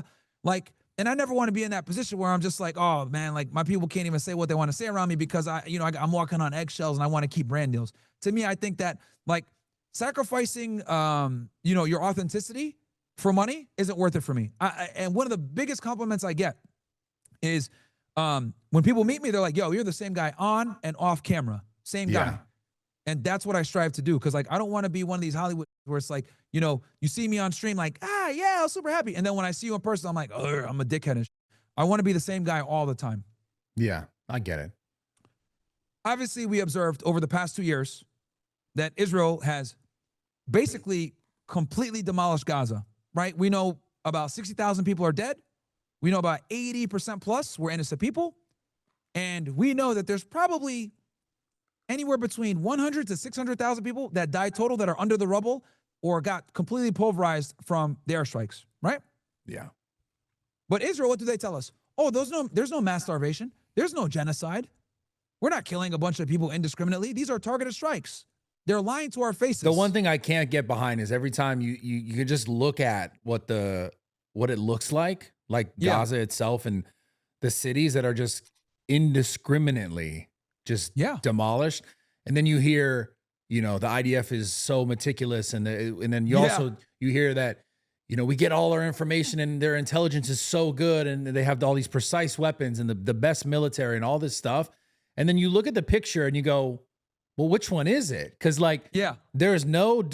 it's completely indiscriminate when you look at it. You just go, okay, so every single building, hospital, church, house, everything was just but Hamas. And I'm just like, dude, I no matter how much, how much I want to believe it, I'm just like, man, that just doesn't, you can't even say that. It doesn't read. Yeah. You don't even have to have a political perspective or view or whether you're Jewish or Christian. It's just like you see it and you go, that doesn't add up at all. You just look at it, just looks like, because in my head, I look at it from just obviously from the outside, I'm not in it. Sorry to the people that are dealing with that. It's a genocide and it's insane, but it's like, I go and I look at it and I go, damn, well, what's the future of this? We could start talking about the peace stuff, the plan that they have in a little bit here after you finish your point, but it just looks like to me, it's like, let's get these people out of here. Number one, they don't want them there. Let's level this whole place. And then I just go in my head, maybe because I've been in business for so long, it's just like, it just screams new real estate and new buildings and who's getting the contracts and how much money are they getting paid. It's like, It's just sad. It's sad because it's like real people lived in these places that weren't Hamas, that weren't terrorists, that weren't trying to just kill or whatever they say and whatever they tell you. And then you go, man, and then you see the other side and you see the reasoning. It's like, yo, these two things they're not hitting. It's just missing. And I think that's why majority of people can look at it and go, okay, this is just wrong. It's not even like what you're saying, left or right or Zionism or this or that. It's like you can clearly tell that this is wrong. No, and I'm really glad that you said that, Brad, because what you gave was a very honest, common sense take that a lot of Americans would agree with. Like, you don't have to be politically inclined to look at that and be like, I thought they were under the tunnels. Why are you bombing above like this? This doesn't make sense. Well, not just above, like, dude. It looks like they're bombing everything. That's what it looks like. They're bombing everything. So, you know, and I'm glad that you said that because it adds more credence to what I'm saying. The entire international community is awakened to this, right? At first, everyone was behind Israel. Then they saw, as the months dragged on, like, bro, they're just kind of bombing anybody. Oh, whoa, all these kids are dying. So, like, they've been doing this for a while. And to kind of come back to the point with the painter, right? So, we saw, literally over the past 2 years, me, you, and the rest of America witnessed a genocide in 4K, right? Every scholar's come forward, pretty much, genocide expert, and said, this is a genocide, no doubt about it. Netanyahu got indicted by the ICC for a whole bunch of war crimes. But then they have the gall to look us in the face and say, oh no, we're not mass starving them. Oh no, we're not like killing them. Oh, we're not doing a genocide, blah, blah, blah. So my thing, I look at it like this. Dude, hold on. Before you continue, this one more thing I really got to say that just irked me, bro. Do you remember when, I don't know how many months ago this was, but like they would allow content creators to show up in Israel and go, look at all this AIDS right here. It's like, buddy, like that's clearly where they let you go film the video. That doesn't, just because, and this is another thing I couldn't wrap my head around. I'm like, how, do they really think they're going to convince people with this? Is so startling to me just as a human, where I go, wait, so you're saying because some guy was allowed to be there in every other aspect, there's no journalists allowed, but this guy who's allowed to be there to do a selfie video in front of a bunch of stuff and say, well, it's here. Just because it's here in this selfie video doesn't mean that they were ever allowed to get that aid. Like that's I'm like, how are you guys missing that actual thing? Yeah, they basically took selfie videos of themselves with spoiled food saying, look at all this stuff here. Yeah, dummy, that's the problem. It's not getting into Gaza. You know what I mean? Like, so like what I was saying was, the problem, so they basically lied to our face for 2 years saying it's not a genocide. We're not mass starving them. We're not just indiscriminately bombing them. We have targeted strikes, all this bullshit. It was all a lie, right? And we know now, when this is all said and done, Brad, we're going to have 100 to 600,000 dead easily. So when this is all said and done and they pull all the bodies out the rubble and they actually look at the vital statistics and figure out, you know, where people are and missing. Because there's a lot of people buried under the rubble. That's a big reason, actually, right? I got to interrupt one more time. I'm so sorry. There's one thing I got to tell you. We might cut this out. I interviewed the kid from Gaza. Do you remember when I did that interview? Did you see that? Yes, dude, I did see that. The guy that, like, his workout routine. Yeah. There was and my boy here behind the computers could attest to this. And again, this might get cut out because he specifically stopped me during the interview when I was asking him questions about specifically the aid and what is happening when the aid is being delivered to the people who are starving, right? Okay. He said, yo, can we pause for a second? Because I don't know if I should say this. And so, because I was trying to, because, you know, there was that whole moment of like, well, how come none of the aid's getting through and all this stuff's happening? And I was like trying to really understand. And so I was like, yo, let me just ask someone from there, right? Yeah. He stopped me during the interview and was like, yo, I don't know if I should say this online. And this was the most, like, it made me tear up, bro, because this kid lives there and he literally was like, yo, maybe don't put this on the internet because like, I'll actually, like, they'll try to find me for saying this. And I couldn't believe that. Like, that was one of the craziest things that I heard, because the fact that, you know, because if he were just some like liar, he would just say it because he's trying to make Israel look bad. The fact that he stopped me on a fucking Zoom call across the fucking world and said, maybe don't put this on the internet because it will actually make me extra fear for my livelihood. I couldn't believe it. Yeah. And maybe that's just, I'm telling you that as a human right now. Maybe it's not going to show up on the internet because it's fucking insane. I couldn't believe it. Like, it was like, I mean, I could, cause I see, and I see this stuff, but I was like, this kid literally was like, yo, this might be the line for me. Yeah. It's Fucking crazy, man. And there's a reason why that kid opened up to you like that, Brad. You're a good man. You know, I've known you for many years now, and I've always liked you. You know what I mean? I've always had a great amount of respect for you, and people don't admit things like that. And he trusted you with giving you that information for a reason. You're a good man, and you know, and obviously you have a soul where you know you had to fight back, you know, tears potentially, and that just shows that you're human. And the thing is that when it comes to this topic, the Israelis have been doing this for a long time. Back in like 2018, 2019. They were doing a march on the fences, right? A peaceful protest. And Israeli snipers were like just shooting at the people that were protesting, right? And doctors have testified at the UN saying like, hey, you know, kids come in every day with like, you know, one day they all come in with gunshot wounds in their arms. Then another day they all come in with gunshot wounds in their legs. And this is because the IDF plays games where it's like, okay, today we're going to aim for the arm. Okay, today we're going to aim for the head. And they've been doing this for a long time. People always say, well, what happened on October 7th was horrible. Look, the loss of life, whether Israeli or Palestinian, is a tragedy. Or I'm not one of these people that's going to sit there and say, yeah, kill the Israelis. Fuck no. I don't want them to die either. But we have to be honest here and understand the elephant in the room, which is Israelis simply don't value Palestinian life. They look at them as cattle that could be slaughtered and killed. So when they tried to do this peaceful protest back in 2018, 2019, and they were getting shot at and killed, the head of Hamas at the time for the military wing, Yahya Sinwar, he said, fuck it.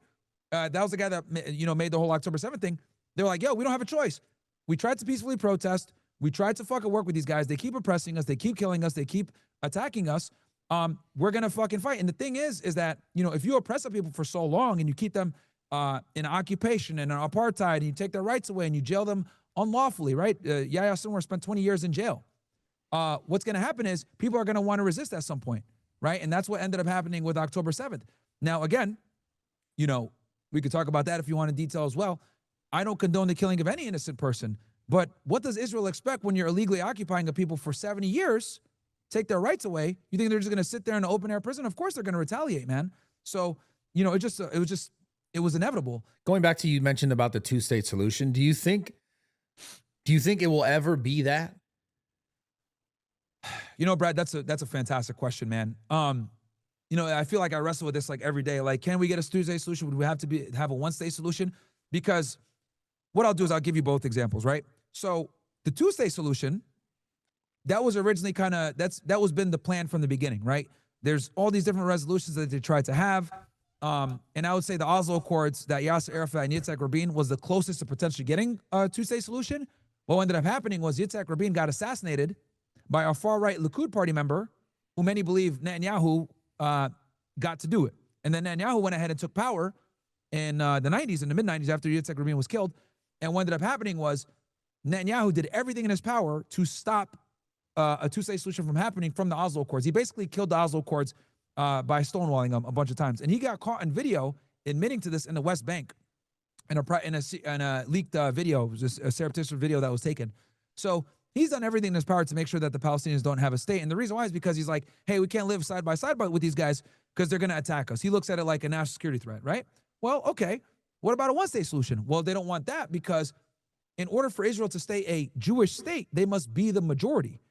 They must represent somewhere between 70 to 80% because they're afraid that if they gave all the Palestinians citizenship and it became a one state, what would happen is they would outbirth them and then eventually get power in the Knesset. They'd become the majority. They'd vote out all the Israelis and then they would take over in that way. So those are the two options, but this is why they don't want either one to happen. So I think the best situation in this case is either a two or a one state solution, but with the leadership right now, it's impossible, right? And not only a two state or one state, they want to annex the West Bank. You know, that's what they're doing right now. As all this stuff has been going on in Gaza, it's kind of giving them the cover to commit even more atrocities in the West Bank and carve it up even more so. But hasn't Trump been pushing back against that, like not allowing that to happen? Yeah, so he basically said they will not annex the West Bank. If they do, it could compromise our relationship. But here's the difference. They're not going to, what he mean, he's saying that, but that's just posturing. They've already pretty much annexed the West Bank. They just wanted to make it formal and make it official. Trump doesn't want them to do that because that would cause hell for him in the Middle East. So, but the Israelis have been, you know, basically annexing the West Bank and carving it up. And, you know, what they've done is they've like created little settlements all over the place, which the international community all condemns as being illegal.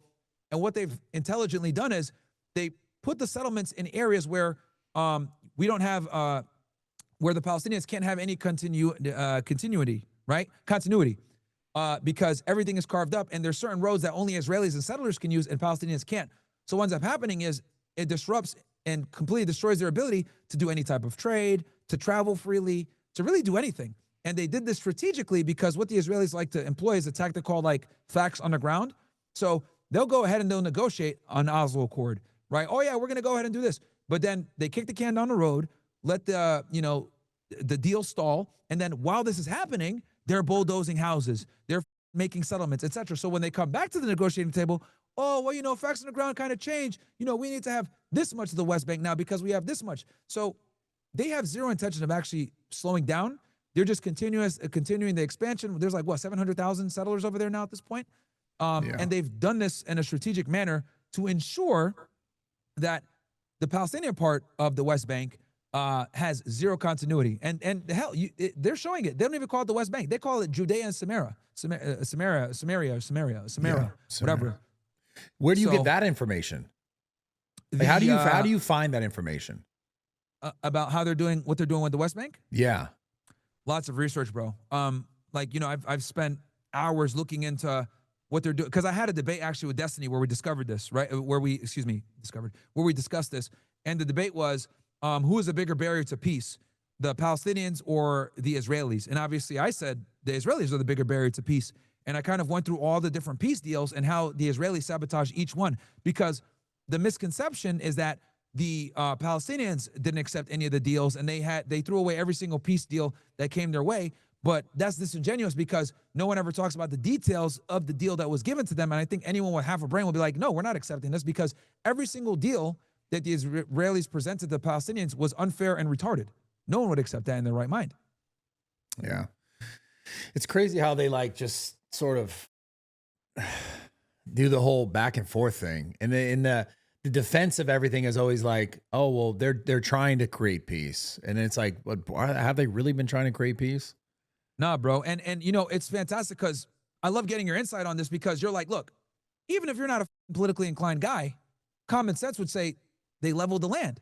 Kids are dying, right? And I think that's why, like, I think a lot of people in the world have you're more politically inclined than 90% of people. But like, even if you come at it from an objective, non-political thing, a common sense person could look at this and be like, yeah, this is up, dude. And I think this is why, like, the entire international community, to include the United States, which we've historically been cucked to Israel, even people that used to like Israel and were hardcore Zionists are like, I don't know if I can support this anymore. Yeah. Like kids and stuff like that. And they've been doing this for decades, bro. It's just that we didn't have the technology, we didn't have the cameras and the footage to show it, because censorship was so strong on this topic where if you even posted a video of settlers bulldozing houses in the West Bank, you'd be banned on YouTube immediately.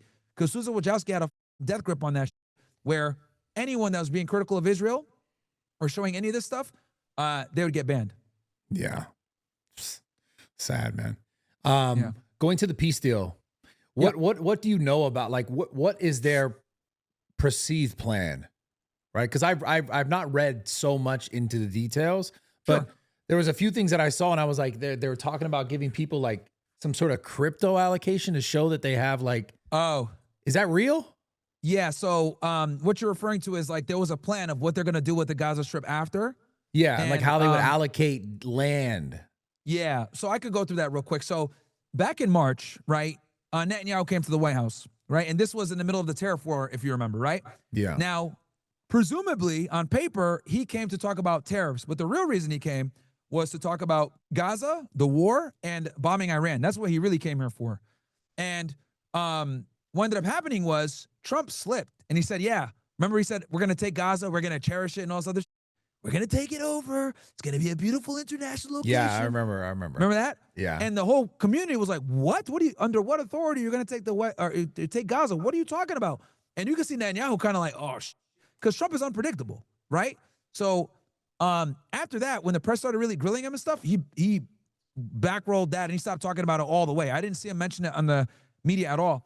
But then these, fast forward a couple months, and it got leaked about what their plans were to turn the place into basically like an international, location for tourism where people will go. And I kind of saw this coming because Gaza is like in a beautiful area. It's right on the beach, right on the ocean. And the Middle East has been trying to modernize for decades now.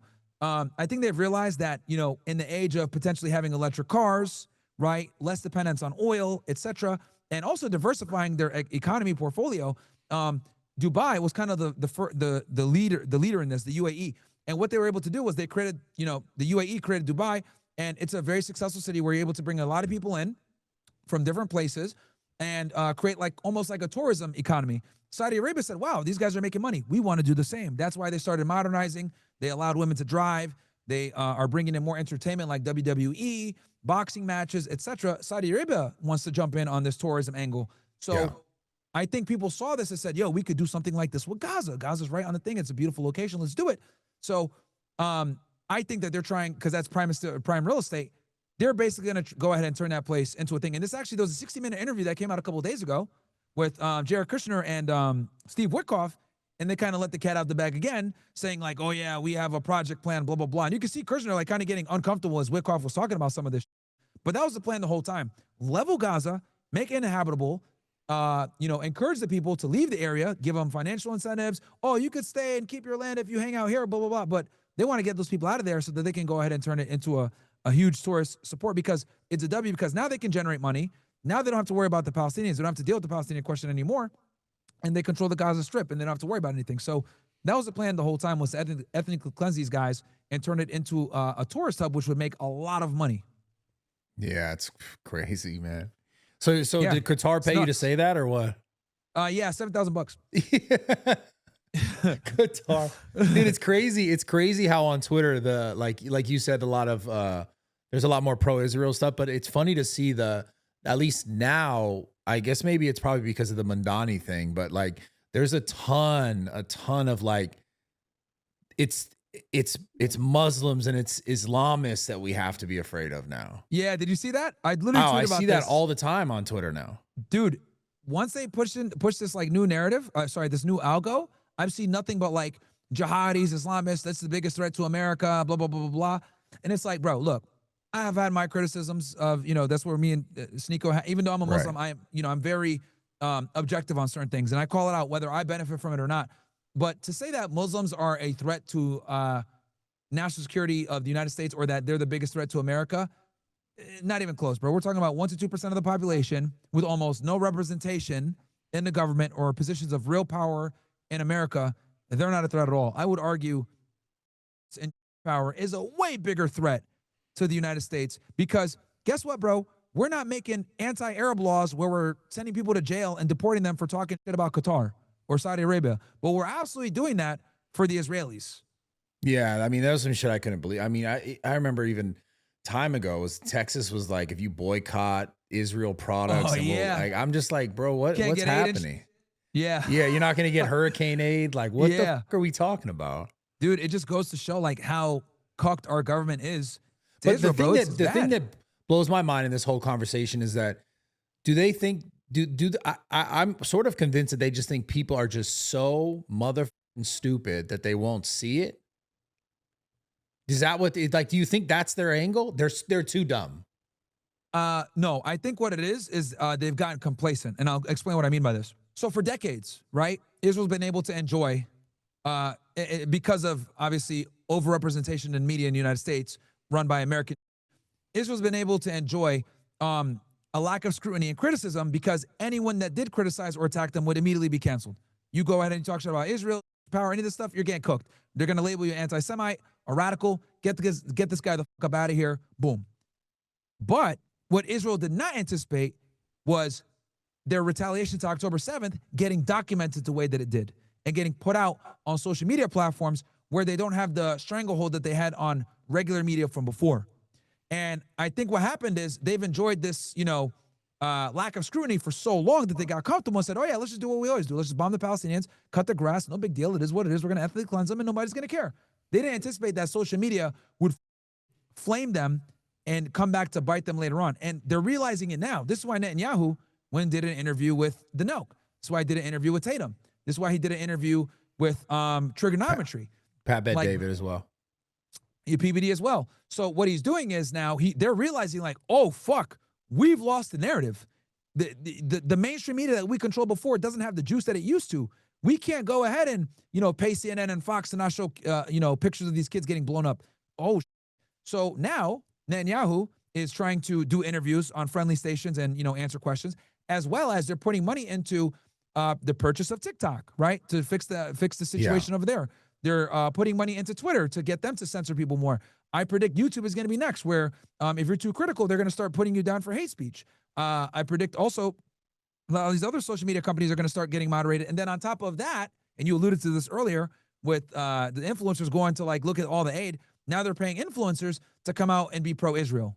So they're going to launch a full-on pro-Israel brigade to combat the last 2 years of negative press, because they've been so focused on attacking Iran and Lebanon and the Houthis that they haven't had time to really fix their press reputation. But now that the war has kind of is pretty much done now at this point with at least Gaza, they know that they need to go ahead and push the propaganda and get U.S. support again, because if they're going to go ahead and attack Iran the way that they want, they're going to need U.S. support. Do you think it's going to happen? Like they're for sure going to do it? Yeah, even without the support, question. The support of the American people. It sounds like they'll probably have the support of America. Yeah. So what I think is this. So Operation Rising Lions, which was the attack that they did back in June, the 12-day war, Israel basically busted its entire load. Pause. And I'll explain what I mean by this. It was a fantastically done operation. And this is another reason, too, why I criticize the Israelis so much, because I know the capacity of the Shin Bet. I know the capacity of the Mossad, Unit 8200, which is their NSA, which collects signals intelligence. They're they're right up there with us, if not better than our intelligence agencies. I mean, the pager attack in Lebanon that they did you know that they had those bombs and those cell phones and those beepers and walkie-talkies for 10 years? No, I didn't know that it was that long. I heard about that, but I didn't know it was that long. Bro, 10 years they had those explosives in those devices. 10 years. And they, triggered them all. How do you know that? Like, how do you know that? I watched a documentary on it, and the New York Times reported it too. Okay. So they had them there for literally almost a decade. And then while they were doing that, they were doing airstrikes, precise airstrikes, and they went and did a ground assault. And then, and they were able to do that. And then with Operation Rising Lions, they had Mossad agents in Iran building drones, shipping themselves parts and building it slowly but surely. And what ended up happening was, with the Mossad, sounds like you were there, bro. You sure you weren't there? It sounds like you know too much. Hey, man, I got paid. The Israelis gave me money. I got to pretend to be the opposition, control the opposition, right? Yeah. So what ended up happening with the 12-day war and how it kicked off was, you had Israeli Mossad operatives behind enemy lines in Iran being there for roughly, who knows, a couple months, maybe a couple years, because they had to assemble all these drones in country. So they had to ship themselves the parts or smuggle them in and build these drones in country. So what ended up happening was, they launched these drones, took out the air defense, right? And this allowed the fighter jets to come in and do targeted strikes and kill several generals and nuclear scientists. And then on top of that, they started attacking other strategic positions, and they jammed their radar. So Iran was basically blind for 24 hours. They couldn't even respond because they had tried to decapitate them. And what the Israelis failed with is they thought, okay, if we hit them hard like this, we're going to go ahead and get all the people that don't like the Ayatollah to rebel and take over the country. But it didn't work the way that they wanted, and it failed and actually backfired. What ended up happening was, it actually united the country. And the reason why it united the country was because in the Iranian government system, they got the reformists, which is like their version of the Democrats, and then the conservatives, right? And on the reformist side, the left wing side, they're like, yo, we need to have diplomacy with the East, with the West. We want to get these sanctions gone. They're crippling us. We need to fix our economy and get into the global picture financially. But on the conservative side, they're like, no, the West can't be trusted. These guys, backed out the nuclear deal. They put us on the terrorist watch list. They're giving us crippling sanctions. The West can't be trusted. So when Israel attacked Iran in the middle of negotiations, by the way, they attacked them, I think, on a Friday or a Thursday, and they're supposed to meet in Qatar on Sunday. That's when they said, you know what? Gloves are off. Both the reformists and the conservatives got together and said, let's hit these guys back. And what ended up happening was, Iran just launched a ton of missiles at Israel. And the thing that I realized is, the mainstream media didn't cover appropriately. Dude, Iran Israel up. And now they're starting to admit, yeah, they hit a bunch of our intel spots. They hit Mossad bases, Shin Bet bases. They hit some of their missile defense. They hit a bunch of different strategic areas in Israel. And the reason why I know this is because there were journalists there trying to document the damage. Bro, the cops would arrest them or kick them out if they were caught recording any of these places getting hit, because the Israelis didn't want the Iranians to know what was hit and what wasn't, so they can refine the GPS coordinates and keep sending in missiles to be more accurate. So the Israelis did a really good job of making sure that it wasn't too public how hard they were getting hit. But the reality is this: as time continued to pass on, the interceptor missiles that the Israelis were using to shoot down these Iranian rockets they're running out, because to shoot down a missile costs significantly more than for the missile to come in. So in other words, in a battle of attrition, Iran is going to win because those interceptor missiles, number one, they have less of them and they're way harder to make and more expensive. Israel's spending like millions upon millions of dollars a day just to defend themselves. And at some point, they're going to run out of the missiles. This is why the United States bombed those nuclear facilities to end the war. Because if it had kept going, Israel's Iron Defense, David Sling, and I can't remember the third one right now, but these air defense systems wouldn't have been able to sustain much longer because they didn't have enough interceptor missiles. So they had to end the war. Otherwise, Israel would have gotten absolutely cooked. And Israel, I've always said, when it comes to the IDF, they're like a glass cannon. They got good weaponry. They're very good on the attack. They're not so good on the defense. And the Iranians proved that with their ballistic missile program, which, really hit Israel hard.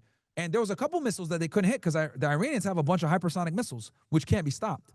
So, but don't you think yeah, if Israel wanted the narrative to be that they are sort of victims in the situation, which I think a lot of the times you would argue is like that's their sort of prerogative, and I think a lot of people think like that's kind of what they quote unquote do, right? Wouldn't they want the mainstream media to report that sort of damage? No, and the reason why is because they didn't want the Iranians to know that they had hit a lot of their strategic locations. It's coming out now, right? And I had to I had to look at I had to watch Israeli media to find out. I had to watch Arab media to find out. Like in Western media, they exclusively didn't report it. So, but yeah, they got hit pretty hard, man. And now it's starting to come out. But that was my question. Was like, wouldn't you? Don't you think you would garner more support from the West if they were having a harder time than a easier time? Nah, because they started the war.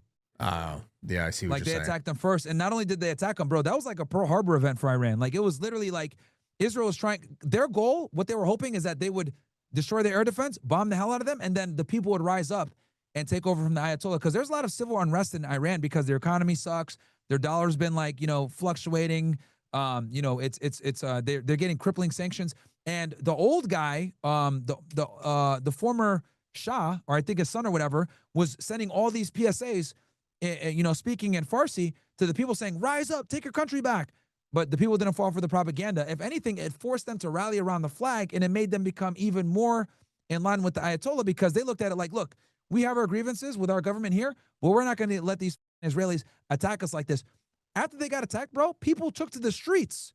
Thousands of Iranians took to the streets and said, attack them back, hit them back. And then that united the reformists and the conservatives, and they agreed, we're going to hit them back, and they hit them back really hard, bro. But you think like an all-out war there is just inevitable then between the two countries? Well, then also including us. Yeah, so I do think it's inevitable because Iran is the last country left standing at this point. Operation Rising Lion, they kind of busted their loads. Last standing, that is kind of stopping them from feeling completely protected, right? Yeah, so what Israel wants is they want hegemony in the Middle East where no one can stand up to them. And they've cucked every single country. So Egypt and Jordan are bribed. We pay them a bunch of money to play nice with the Israelis. Hezbollah has been disrupted and dismantled to a significant degree. It's going to take them years to build up. Syria was destabilized because they backed the Ahmed al-Shara, who went ahead and took over Syria in 3 weeks and got Bashar al-Assad out of there. So now Syria's, basically destabilized. The Houthis have been weakened. They killed a lot of their government higher-ups. Saudi Arabia obviously, deals with Israel politically, even though they try not to admit it. UAE, Qatar, all these other places, they deal with Israel. So all the hostile countries have been either destroyed, destabilized, or are bribed by us. Iran's the last one standing. Yeah. Iraq was destroyed too. Yeah, obviously. That was for Israel. That one was, dude, that's the biggest lie. Like they said, oh yeah, Saddam Hussein and Osama bin Laden, like were working together. That's the biggest lie. Saddam Hussein and Osama bin Laden hate each other. That's one of the biggest lies that still to this day, for some odd reason, people still talk about. The whole war in Iraq was a huge, huge lie. Yeah. Well, that one really gets me. That's the one, like, even if I don't know all the details of it, you can just hear the Netanyahu guy speak about both those situations and then speak about the situation currently. And the thing that just rung in my mind, and I've talked about this before on the podcast, but there is footage of him, I don't know, 30 years ago saying, we need to strike them. We need to strike them. We need a regime change, all this stuff, right? This is what he said exactly. Yes. He says, if we take out Saddam, it's going to have positive reverberations across the region. Yeah. And he said that. And also, the thing that got us into war with Iraq, and I'll sum it real quick for you. Mohammed Atta, the head hijacker during 9/11, they claimed that Mohammed Atta met with Iraqi intelligence officers in either Prague or Malaysia, and they gave him anthrax. That was the link that they used. And guess who gave us that intel? Israeli intelligence. And we used that, the neocons and the Bush administration, which, by the way, these neocons, a majority of them are, by the way, whether it's Daniel Pearl, Douglas Feith, Wolfowitz, Robert Kagan, Bill Kristol, all these guys are the only one that really wasn't from that era with the PNAC was John Bolton, who just got indicted, actually. And I think Judith Miller, another neocon, big reporter. All these people pushed the anthrax lie and the whole "we must attack Iraq." But even despite this, correct me if I'm wrong, but there's footage of Netanyahu talking about regime change and how we need to do that in the area. 100%. Yeah. Like, you're right. Back in like 2002, he came to the United States and he said it under oath. Right. So there's at a press conference or something. There's that literal action that he said. Like, there's that footage of him speaking, and then he gets on the Nelk Boys podcast and they ask him about regime change specifically in Iran. Yeah. And he says that never works. Yeah, that's a lie. That's what they want is regime change. And I'm just like, yo, but that's the thing you campaigned for 30 years about. 30 years ago, rather, we need a regime change in this area in the Middle East. And then now it's just so funny to see him say it later. Oh, it doesn't work. It's like, you're the guy who campaigns for that. Yeah. So Netanyahu, this is why Netanyahu is a very good politician. He understands who his audience is. He knows coming to the United States and saying we need a regime change would be wildly unpopular because we all still have a bad taste in our mouth from Iraq, right?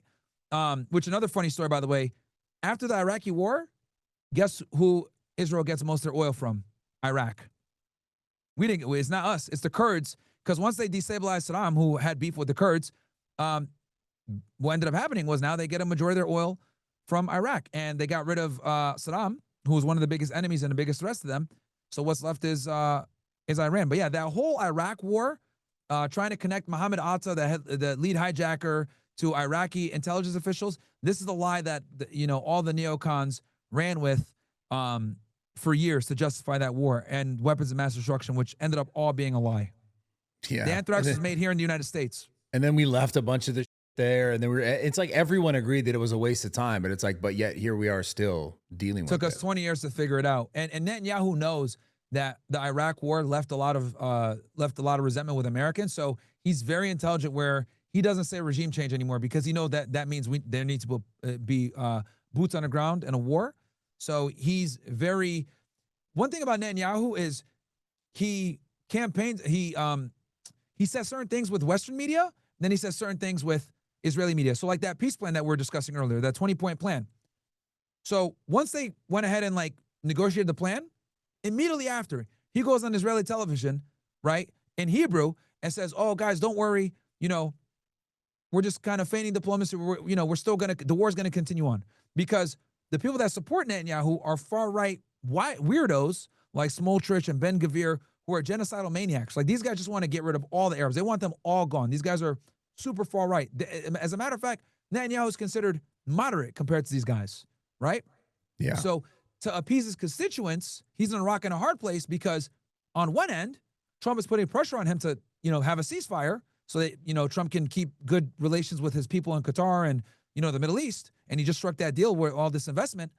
But Netanyahu is like, I got to keep the war going because these guys that support me want the war, and if I don't make them happy, I'm not going to be prime minister anymore, and then I'm going to go to jail because he's in the middle of a corruption trial right now.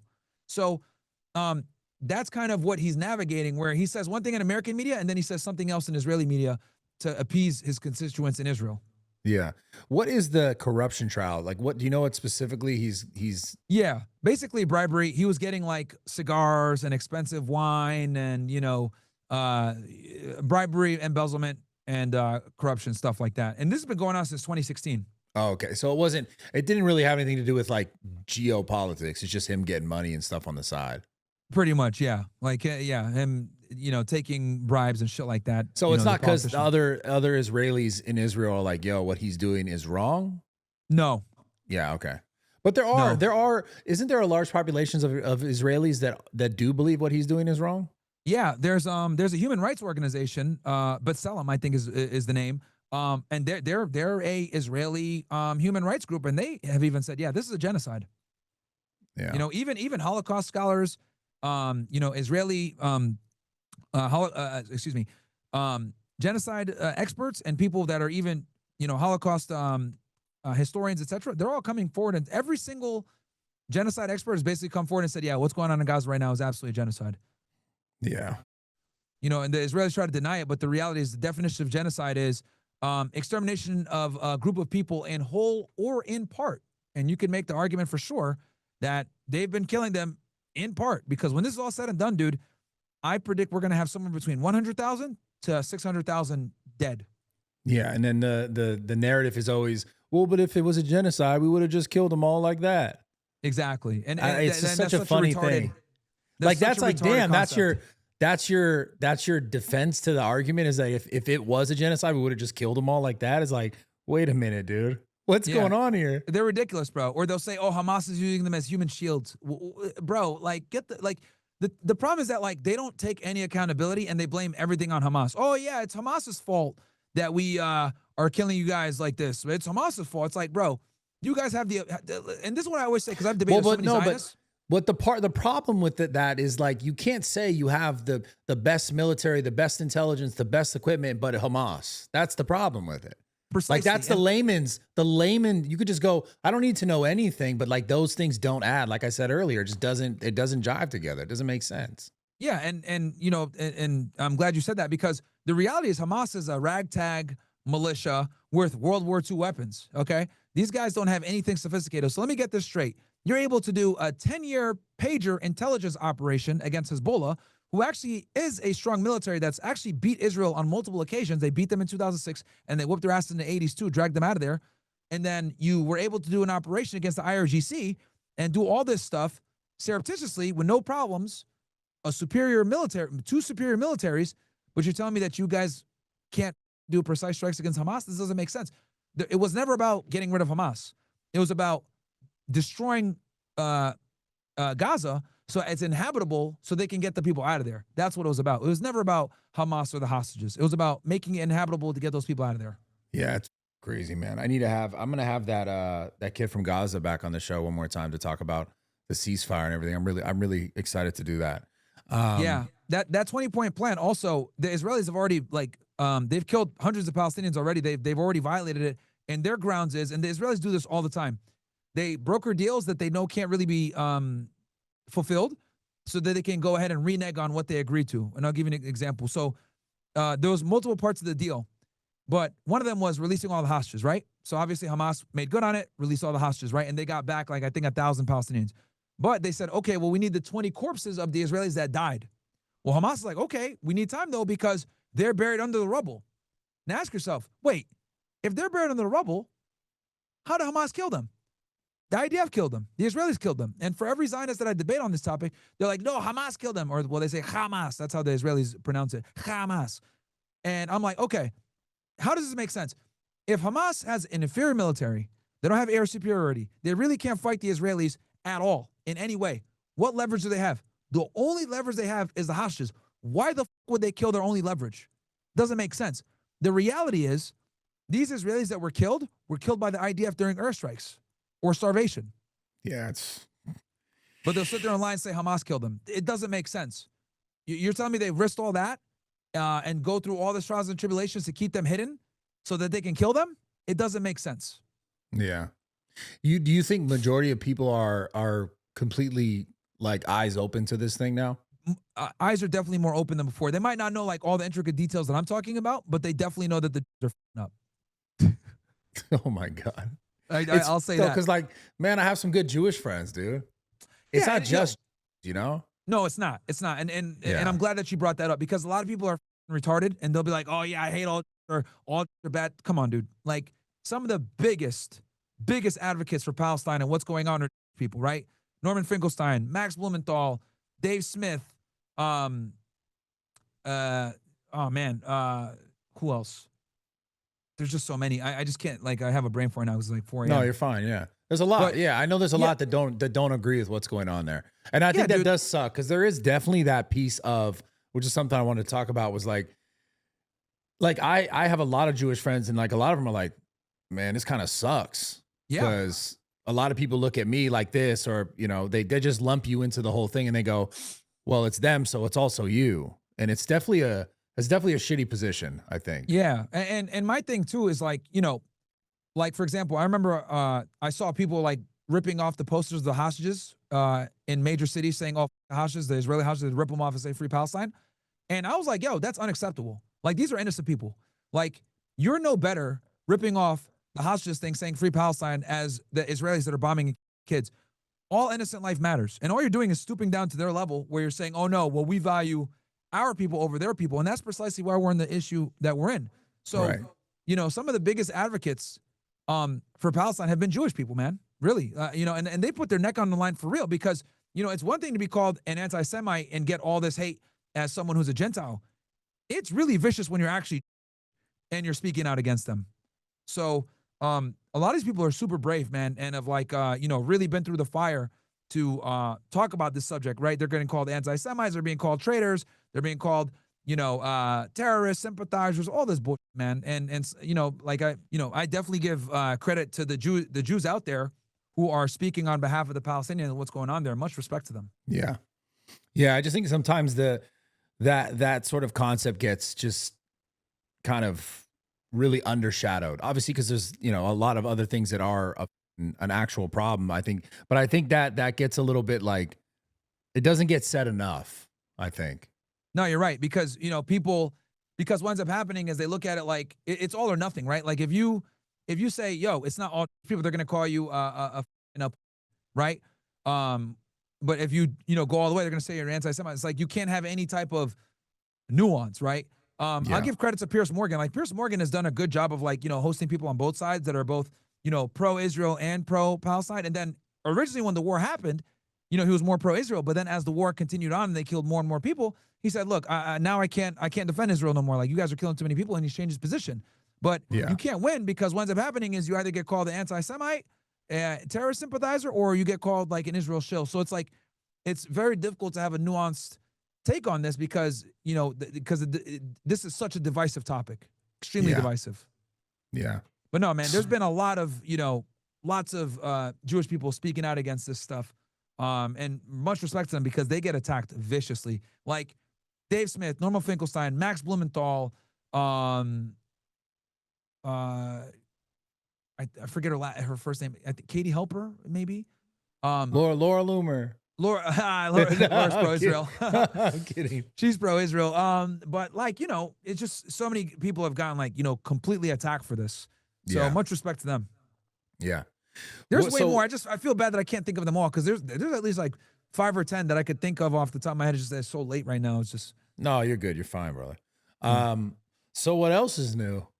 It's like, how do we segue we segue out of that? It's like, it's such a thing because you're just like, man.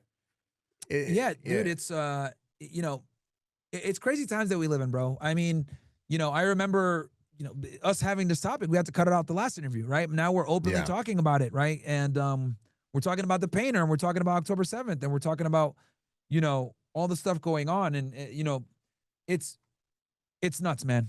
I never thought that we would get here. Yeah. Do you feel hopeful for the future? I do. I do believe in the next generation coming up because they're getting more red pill than we were, right? And bro, honestly, if they don't want to do it, bro, I truly do feel that the next, maybe not the next election cycle, but the election cycle after that, bro, influencers are going to start running this country. That's a crazy take, but I think you're right, man. And Like genuinely. I'll tell you why. So what we saw was like a fantastic experiment in the 2024 election. We saw Kamala Harris take the traditional presidential endorsement route. She got endorsements from Taylor Swift, from LeBron James, from Beyonce. actors, Yeah. Beyonce. She got all the traditional celebrity endorsements, right? No one gave a yeah. No one gave a what did Trump do? Trump got no A-list celebrity endorsements. He just went on social media. He just went and did podcasts, did press conferences, was chatting with the people. He did Rogan, which I think was huge, and he won in a landslide. And I truly do think with Kamala Harris, one of the things that fucked her up was she started doing independent media too late, and she went on the wrong platforms. She should have 100% done Rogan. She should have done a couple of these other podcasts that might have been more adversarial with her. The only, I think, social media influencer podcast she did was Call Her Daddy, which is retarded. That audience, those people are going to vote for you no matter what. Yeah, it's a bunch of dumb hoes that watch that shit, that want to babies, that want to be able to abort babies. They're going to vote for you either way. You have to go on a platform where you're talking to your adversary. Yeah, that's what you have to do. 100%. And she didn't do a good job of doing that. So that's kind of what. Yeah, you see them all doing it now. You see Gavin Newsom now. He's going to do 2028, and he's doing all the pods now. Yep. And Gavin Newsom, as much as he sucks, he is a fantastic politician. I've always said the best politicians, you don't know what their policies are, you just like them, or they just you know what I mean? Like the reality is, like, politicians don't actually run on policy; they run on who likes them, right? The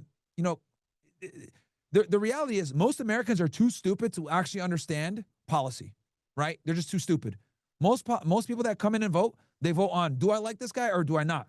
The reality is, if I took Donald Trump's policies, right, and I didn't tell you it was Donald Trump, and I told you these are his policies, a lot of people are like, yeah, that's not bad. But then I say, oh, it's Donald Trump. Because they're able to invoke either a very negative response or a very positive response. Yeah. But the reality is most Americans don't really vote on policy. Most vote on who they like. Now, you got some educated people. You got some educated people on this stuff. I remember me and you had a discussion when we were out there with Vitaly. And I remember, us sitting down, I was like, hey, what were the top reasons why you voted? And you were able to go, yeah, immigration is in my top, the economy, and then what was the third thing you listed? Foreign policy. Yeah. Wars. I did, though. It was frustrating because I was on the Nelk podcast with him, and I did ask him a question directly about foreign aid, and he didn't really answer it. I was a little frustrated with that. I'm not going to lie. Yeah. But those were the three reasons. Yeah, I remember. Yeah. Because I remember because me and you that's the reason why I remember is because we had the same reason why we were voting. For me, number one was foreign policy, getting out of wars. Number two was immigration. And then the last was economy. But yeah, I know me and you had the same thing. But like, bro, that's like the 2%, 3%. Most people can't even tell you why they voted for who they voted for. You know what I mean? Yeah. Like, we're more educated on this topic than most people. But most Americans don't vote for policy. They vote on the candidate, unfortunately. And that's why Gavin Newsom is so good. He's a charmer, good-looking guy, has a family, has the all-American look. He's a good politician. And a lot of the times, the best politicians don't actually have real policy. Yeah. But then you find out it's just the donors. And you're just like, man. Bro, when the hell are you coming to Miami, bro? You've been telling me this for years, man. I was in Miami. Bro, I swear to God, I must have texted your old number because I was in Miami for the new gym like 2 months ago, and I text you, but I think... No, you didn't. I swear I think you text your... Brad. No, but I think I text your other number or some shit. I swear. Wallahi, bro. Motherfucker, I'm going through this right now. You didn't message me. No. I think I text your old number, actually. Because I'm not going to lie. Same number. No, I know. So here's the crazy thing. I swear to God, you right now. Save that one. I don't know if you have my other number too, but no, I remember. I swear to God, I thought that I text you because I remember leaving and getting in the airport and being like, that motherfucker never texted me back, bruh. I swear to God, you know that's bullshit, bro. I know. No, I know that you wouldn't text me. I know that you wouldn't not text me back, but I maybe I just didn't send the message. But I remember a moment when I was getting on the plane and I was like, Myron never hit me back with I was like, yo, he got too popular with the politics. He's not with me anymore. No, bro. No, man. There's certain people when they hit me up, bro, I will drop what I'm doing to do whatever needs to be done. And you're one of those guys, bro. You know I love you. So, yeah, I appreciate that, genuinely. No, bro, you've been great to me. You're a good dude, and you got a big heart. And I wish other people saw that side of you. Pause. Yeah, I get it. But I get it. But no, man, like there's certain people that hit me up. But bro, you gotta next time you're in Miami, you gotta move out here, bro. I don't know what the you're still doing in California. Yeah, with Gavin. We've been talking about this for years, bro. With Gavin. What has it been? 3-4 years now? I've been telling you. I'll tell you why, man. It's just because I just like my house so much. I got my dogs.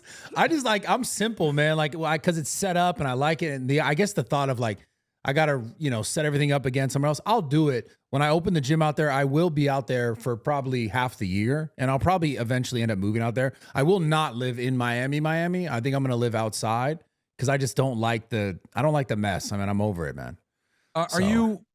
So is it the place that we talk? I don't want to go too much in detail. Is it the place we discussed before? Same spot? No. It's a different spot. It's in Wynwood. It's a great location. Nice. I haven't talked much about it because I realized like things take longer than I wish they would. That's just kind of how sometimes it happens. So I've kind of refrained from talking about it. But if it goes well, which it is going well at this point, it's looking like it might be like a 3-story, like a rooftop and 2-story. So it's gonna be special, man. I'll tell you this, bro. I don't go to public gyms anymore because I get stopped too much. But I'll tell you this: if you open up a gym in Miami, I'm gonna definitely go out there, endorse it, train there. You know what I mean?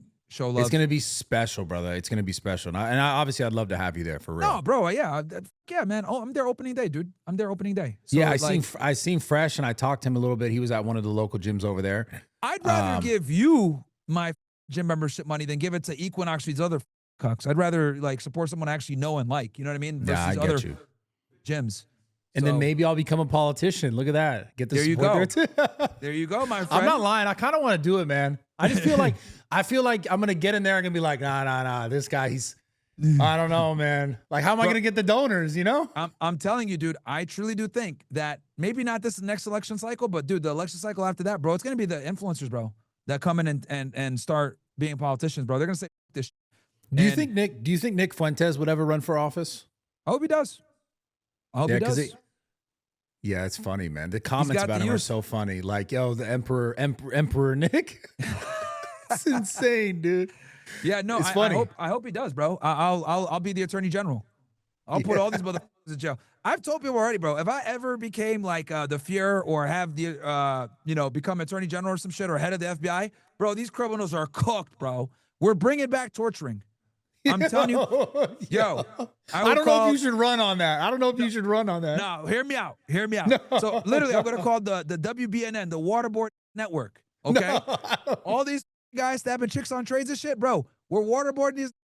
Live stream, state sponsored, of course, totally free to watch, no pay-per-view, and that's how we curb the crime. We can't just put them in jail. We got to torture them. You want to rape kids? You sound like Castro. You want to, bro? That's the only way it's gonna work, bro. We got to get these. We got to put the bamboo reeds in the fingernails. You got to torture these guys. Put them in the stocks. You know what I mean? Yeah. Are we talking about pedophiles? Absolutely. I'm on board. That's what I'm saying. Yeah, bro. Yeah, that dude that stabbed Irina in the train, bro. You got to torture like that, bro. Like crimes against children, heinous acts of violence, school shooters. Like, bro, you got to torture these guys. Because here's the thing about criminals that I realized from working in law enforcement and studying serial killers. They have egos and they don't want to be shown as suffering. So like torture, especially like on the internet with hundreds of thousands watching, that would hurt their ego. I feel like you would just get some sick mother that would be like, yeah, that's what I want. Like they want that. Then they do it for clout. Then it's a whole nother conversation, Yeah, but it's like then they trying to be Ed Gein. They want to be the serial killer that all the serial killers like. And we're like, oh my god. Well, the thing is that we got to use like shaming punishment, right? So like if it's a black dude, we got to with a slave. Oh my god. Right? You trying to get me big? Right? Or if it's like you gotta like fucking throw pennies at him, but he can't pick them up and shit. You know what I mean? Like that's how you gotta torture them. Or if it's an Indian, you put deodorant on them. No, like this is what you gotta do, bro. You're trying to get me big. You're doing it all. He said this shit. He came at the end of the show. Bow, bow, bow. You're crazy, man. Yo, I on that note, I appreciate your time and thank you. Brad, anytime, always. bro. You're And when one I of the come to few Miami people. next, I promise you, I'll show up. I want to do the show. I do. Yeah, bro, we need to get you back on, man, and get you on with some girls and shit. How many years ago was that? Like 3 years ago? Bro, it was a while ago, man. It was a Yeah, while 3 or ago. 4. You owe me an interview, bro. You owe me like I'm ba- 5. I'll be back. I promise. I do because you've done 2 for me so far, or Yeah, 3. Yeah, maybe 3. Because it was you, and then it was you and Sneeko, and now this one. Yeah. This is the 3rd. But bro, I Yeah. don't mind it, man. Bro, we're just chopping it. Like it's always the best when you're talking to a friend because it's just like you're just chopping it up, whatever. Yeah. Like you know what I mean. My Yeah. biggest thing is I just wanted to make sure that I have energy and I don't be a boring No, loser you're on your great. shit, man. No, you're great. You're very informative. I appreciate your time, man. You're very well read for sure. No, I appreciate you, Brad. I really do. Yeah. But yeah, you owe me an interview, mother. I will. I'll be there. I promise. You What's got the my next time word. you're out here? Do you know or no? Probably in 2 to 3 weeks. Yeah. Okay. Text me on the side when you're thinking about opening your gym. I will. So that we can, I will. Because I'm gonna start and give me the address too, so I can like start kind of planning, and we'll do a fucking big launch for you and all that, bro. Welcome you to Thank Miami. you, brother. Thank you. Don't share the address I sent it to you. It's Okay. Yeah. That's fine. I got you. Secretive You sent me the shit. other one, it didn't go nowhere. So Yeah. We want that's yeah. I got remember you. I had the other one. I didn't say shit, so I got you, bro. Okay, Just to have cool. a clearance. But yeah, no, man, it was great talking with you, and yeah, dude, it's always fun talking with you and everything else like that. So, yo, we need to play Marvel Rivals. That's what I was gonna say. Bro, I'm really good at that game. Better than I am at Overwatch at that game. Really? Yeah, really good Okay. at that game. Maybe. And We'll start obviously, playing I on play there. healer because that's what I do. I don't know Okay. why I'm a class, but I am. But who do you use? Cloak, or I use or Rocket. Cloak, Rocket. I could play whatever. I could also play Thing. I could play Invisible Girl, all that kind of. So I haven't played in months, but if you actually play, we should fucking get back on and play and just stream that. And I would lie to you if I said I haven't played in months. Okay. Well, where do you still stream on Twitch, or where do you stream? I haven't been streaming as much. I've just been playing video games like an actual degenerate. Bro, let's just stream on Kick, bro. You don't got to worry about censorship, none of that bullshit. Yeah, I'm down. I'm genuine for real. I'm the gaming will never lose my heart. It was just always a part of me, man. So I'm down to do it. Let's But play are you? tomorrow. But your hours are crazy. Like you really sleep all day and stay up all night. Like Yeah, no, I like do, after but this, when you're done, is that what you're gonna go do? Is play video games? no, bro. I haven't played in months because like I don't want to play. Like I like to play with my friends. So like if I Yeah, play you with gotta- you yeah. or Chris or whatever, I'll hop on and I'll play. You know, but like the problem is that like I rage on randoms, so I get banned. No, yeah, I can't. I won't do it. Yeah, yeah. You're like, I won't do it. I will remember not last play. time with, we played? We Yeah, played dude, I will and we got not. reported. Yeah, I will not do it. I will not play with. Yo, randoms. everybody watch this. Yo, everybody watch this shit. Yo, me and Brad are the worst sports on video games ever. Facts. The most toxic duo. He's playing Moira. I'm playing like Soldier or whatever. He's pocket healing me, and we're just telling everybody, you guys are trash. You guys are fucking garbage. Why'd you use our alt? Why'd you do that? Bro, they're reporting us. Next thing I know, banned for a week. I did it. Yeah. I only talk like that on an alt account. Yeah. Yo, I'm not kidding. Guys, yo, you got to leave this in an interview so people know. Bro, the most toxic video game duo is me and Brad. By That's far. a fact. That's By a fact. far. Toxic as hell. You guys get to see unredacted Brad on Overwatch. But it's only because I'm super competitive. Like, why play the game if you don't want to try? Like, just don't play the Yeah. game. Don't queue. Just get the fuck out of here. Yeah. Go Like, play bro, Fortnite. literally, like, yo, who turns on their PC to have fun? That's gay. Nah. I go to fucking win. Bro, and this what gets us banned. Because I remember we gave these mother lecture like, yo, you're trash with the. Who turns on some idiot? Remember? This was like, I think we were playing like Route 66 or something. And we're like, yo, what are you doing? Oh, bro, it's just a game. We're just here to have fun. And we just lost our. What do you mean you're here to have fun? The fuck? Who turns on their PC to have fun? We're here to win. It's so real, bro. Reported. Yeah. Banned for a Oh, week. God. That's my real life, man. I love it. You Yeah. got to be competitive. Otherwise, don't play. No, we'll It's go not- viral, bro. We just can't play on Twitch though. We can't. We can't play on Twitch, bro. We got to play on Kick. We will. I'll hit you up about it. I promise. Yeah. Let's we'll play. I mean, you're gonna go to sleep now, but yo, let's play this week, man. Yeah, I'm down. All right, bro. I'm down tomorrow, like straight up. Like that's how much of a nerd I am. Yeah. Let's fucking do it, man. I'm after I get off stream, we'll play. We'll figure out a time. And when do you normally play? I play in the evening, so I play around like 8:00, 9:00 normally, my time. Okay, so like 11 p.m. my time. Yeah. Okay, bro. I'll just keep the stream going and we'll play. Yeah, I'm down. I'll be on All stream right. and I'll just like end it. We're playing with playing with you. Pause. Yeah. Yeah. Pause. That works. That works. All right, brother. All I right, appreciate your time. All right, brother. Thank you for having me so much, man. It's always great talking to you. Thank you, Myron. Thank you. Anytime, All right, bro. yo, Peace. every Tuesday, I love you guys. Subscribe to the channel. We're out of here.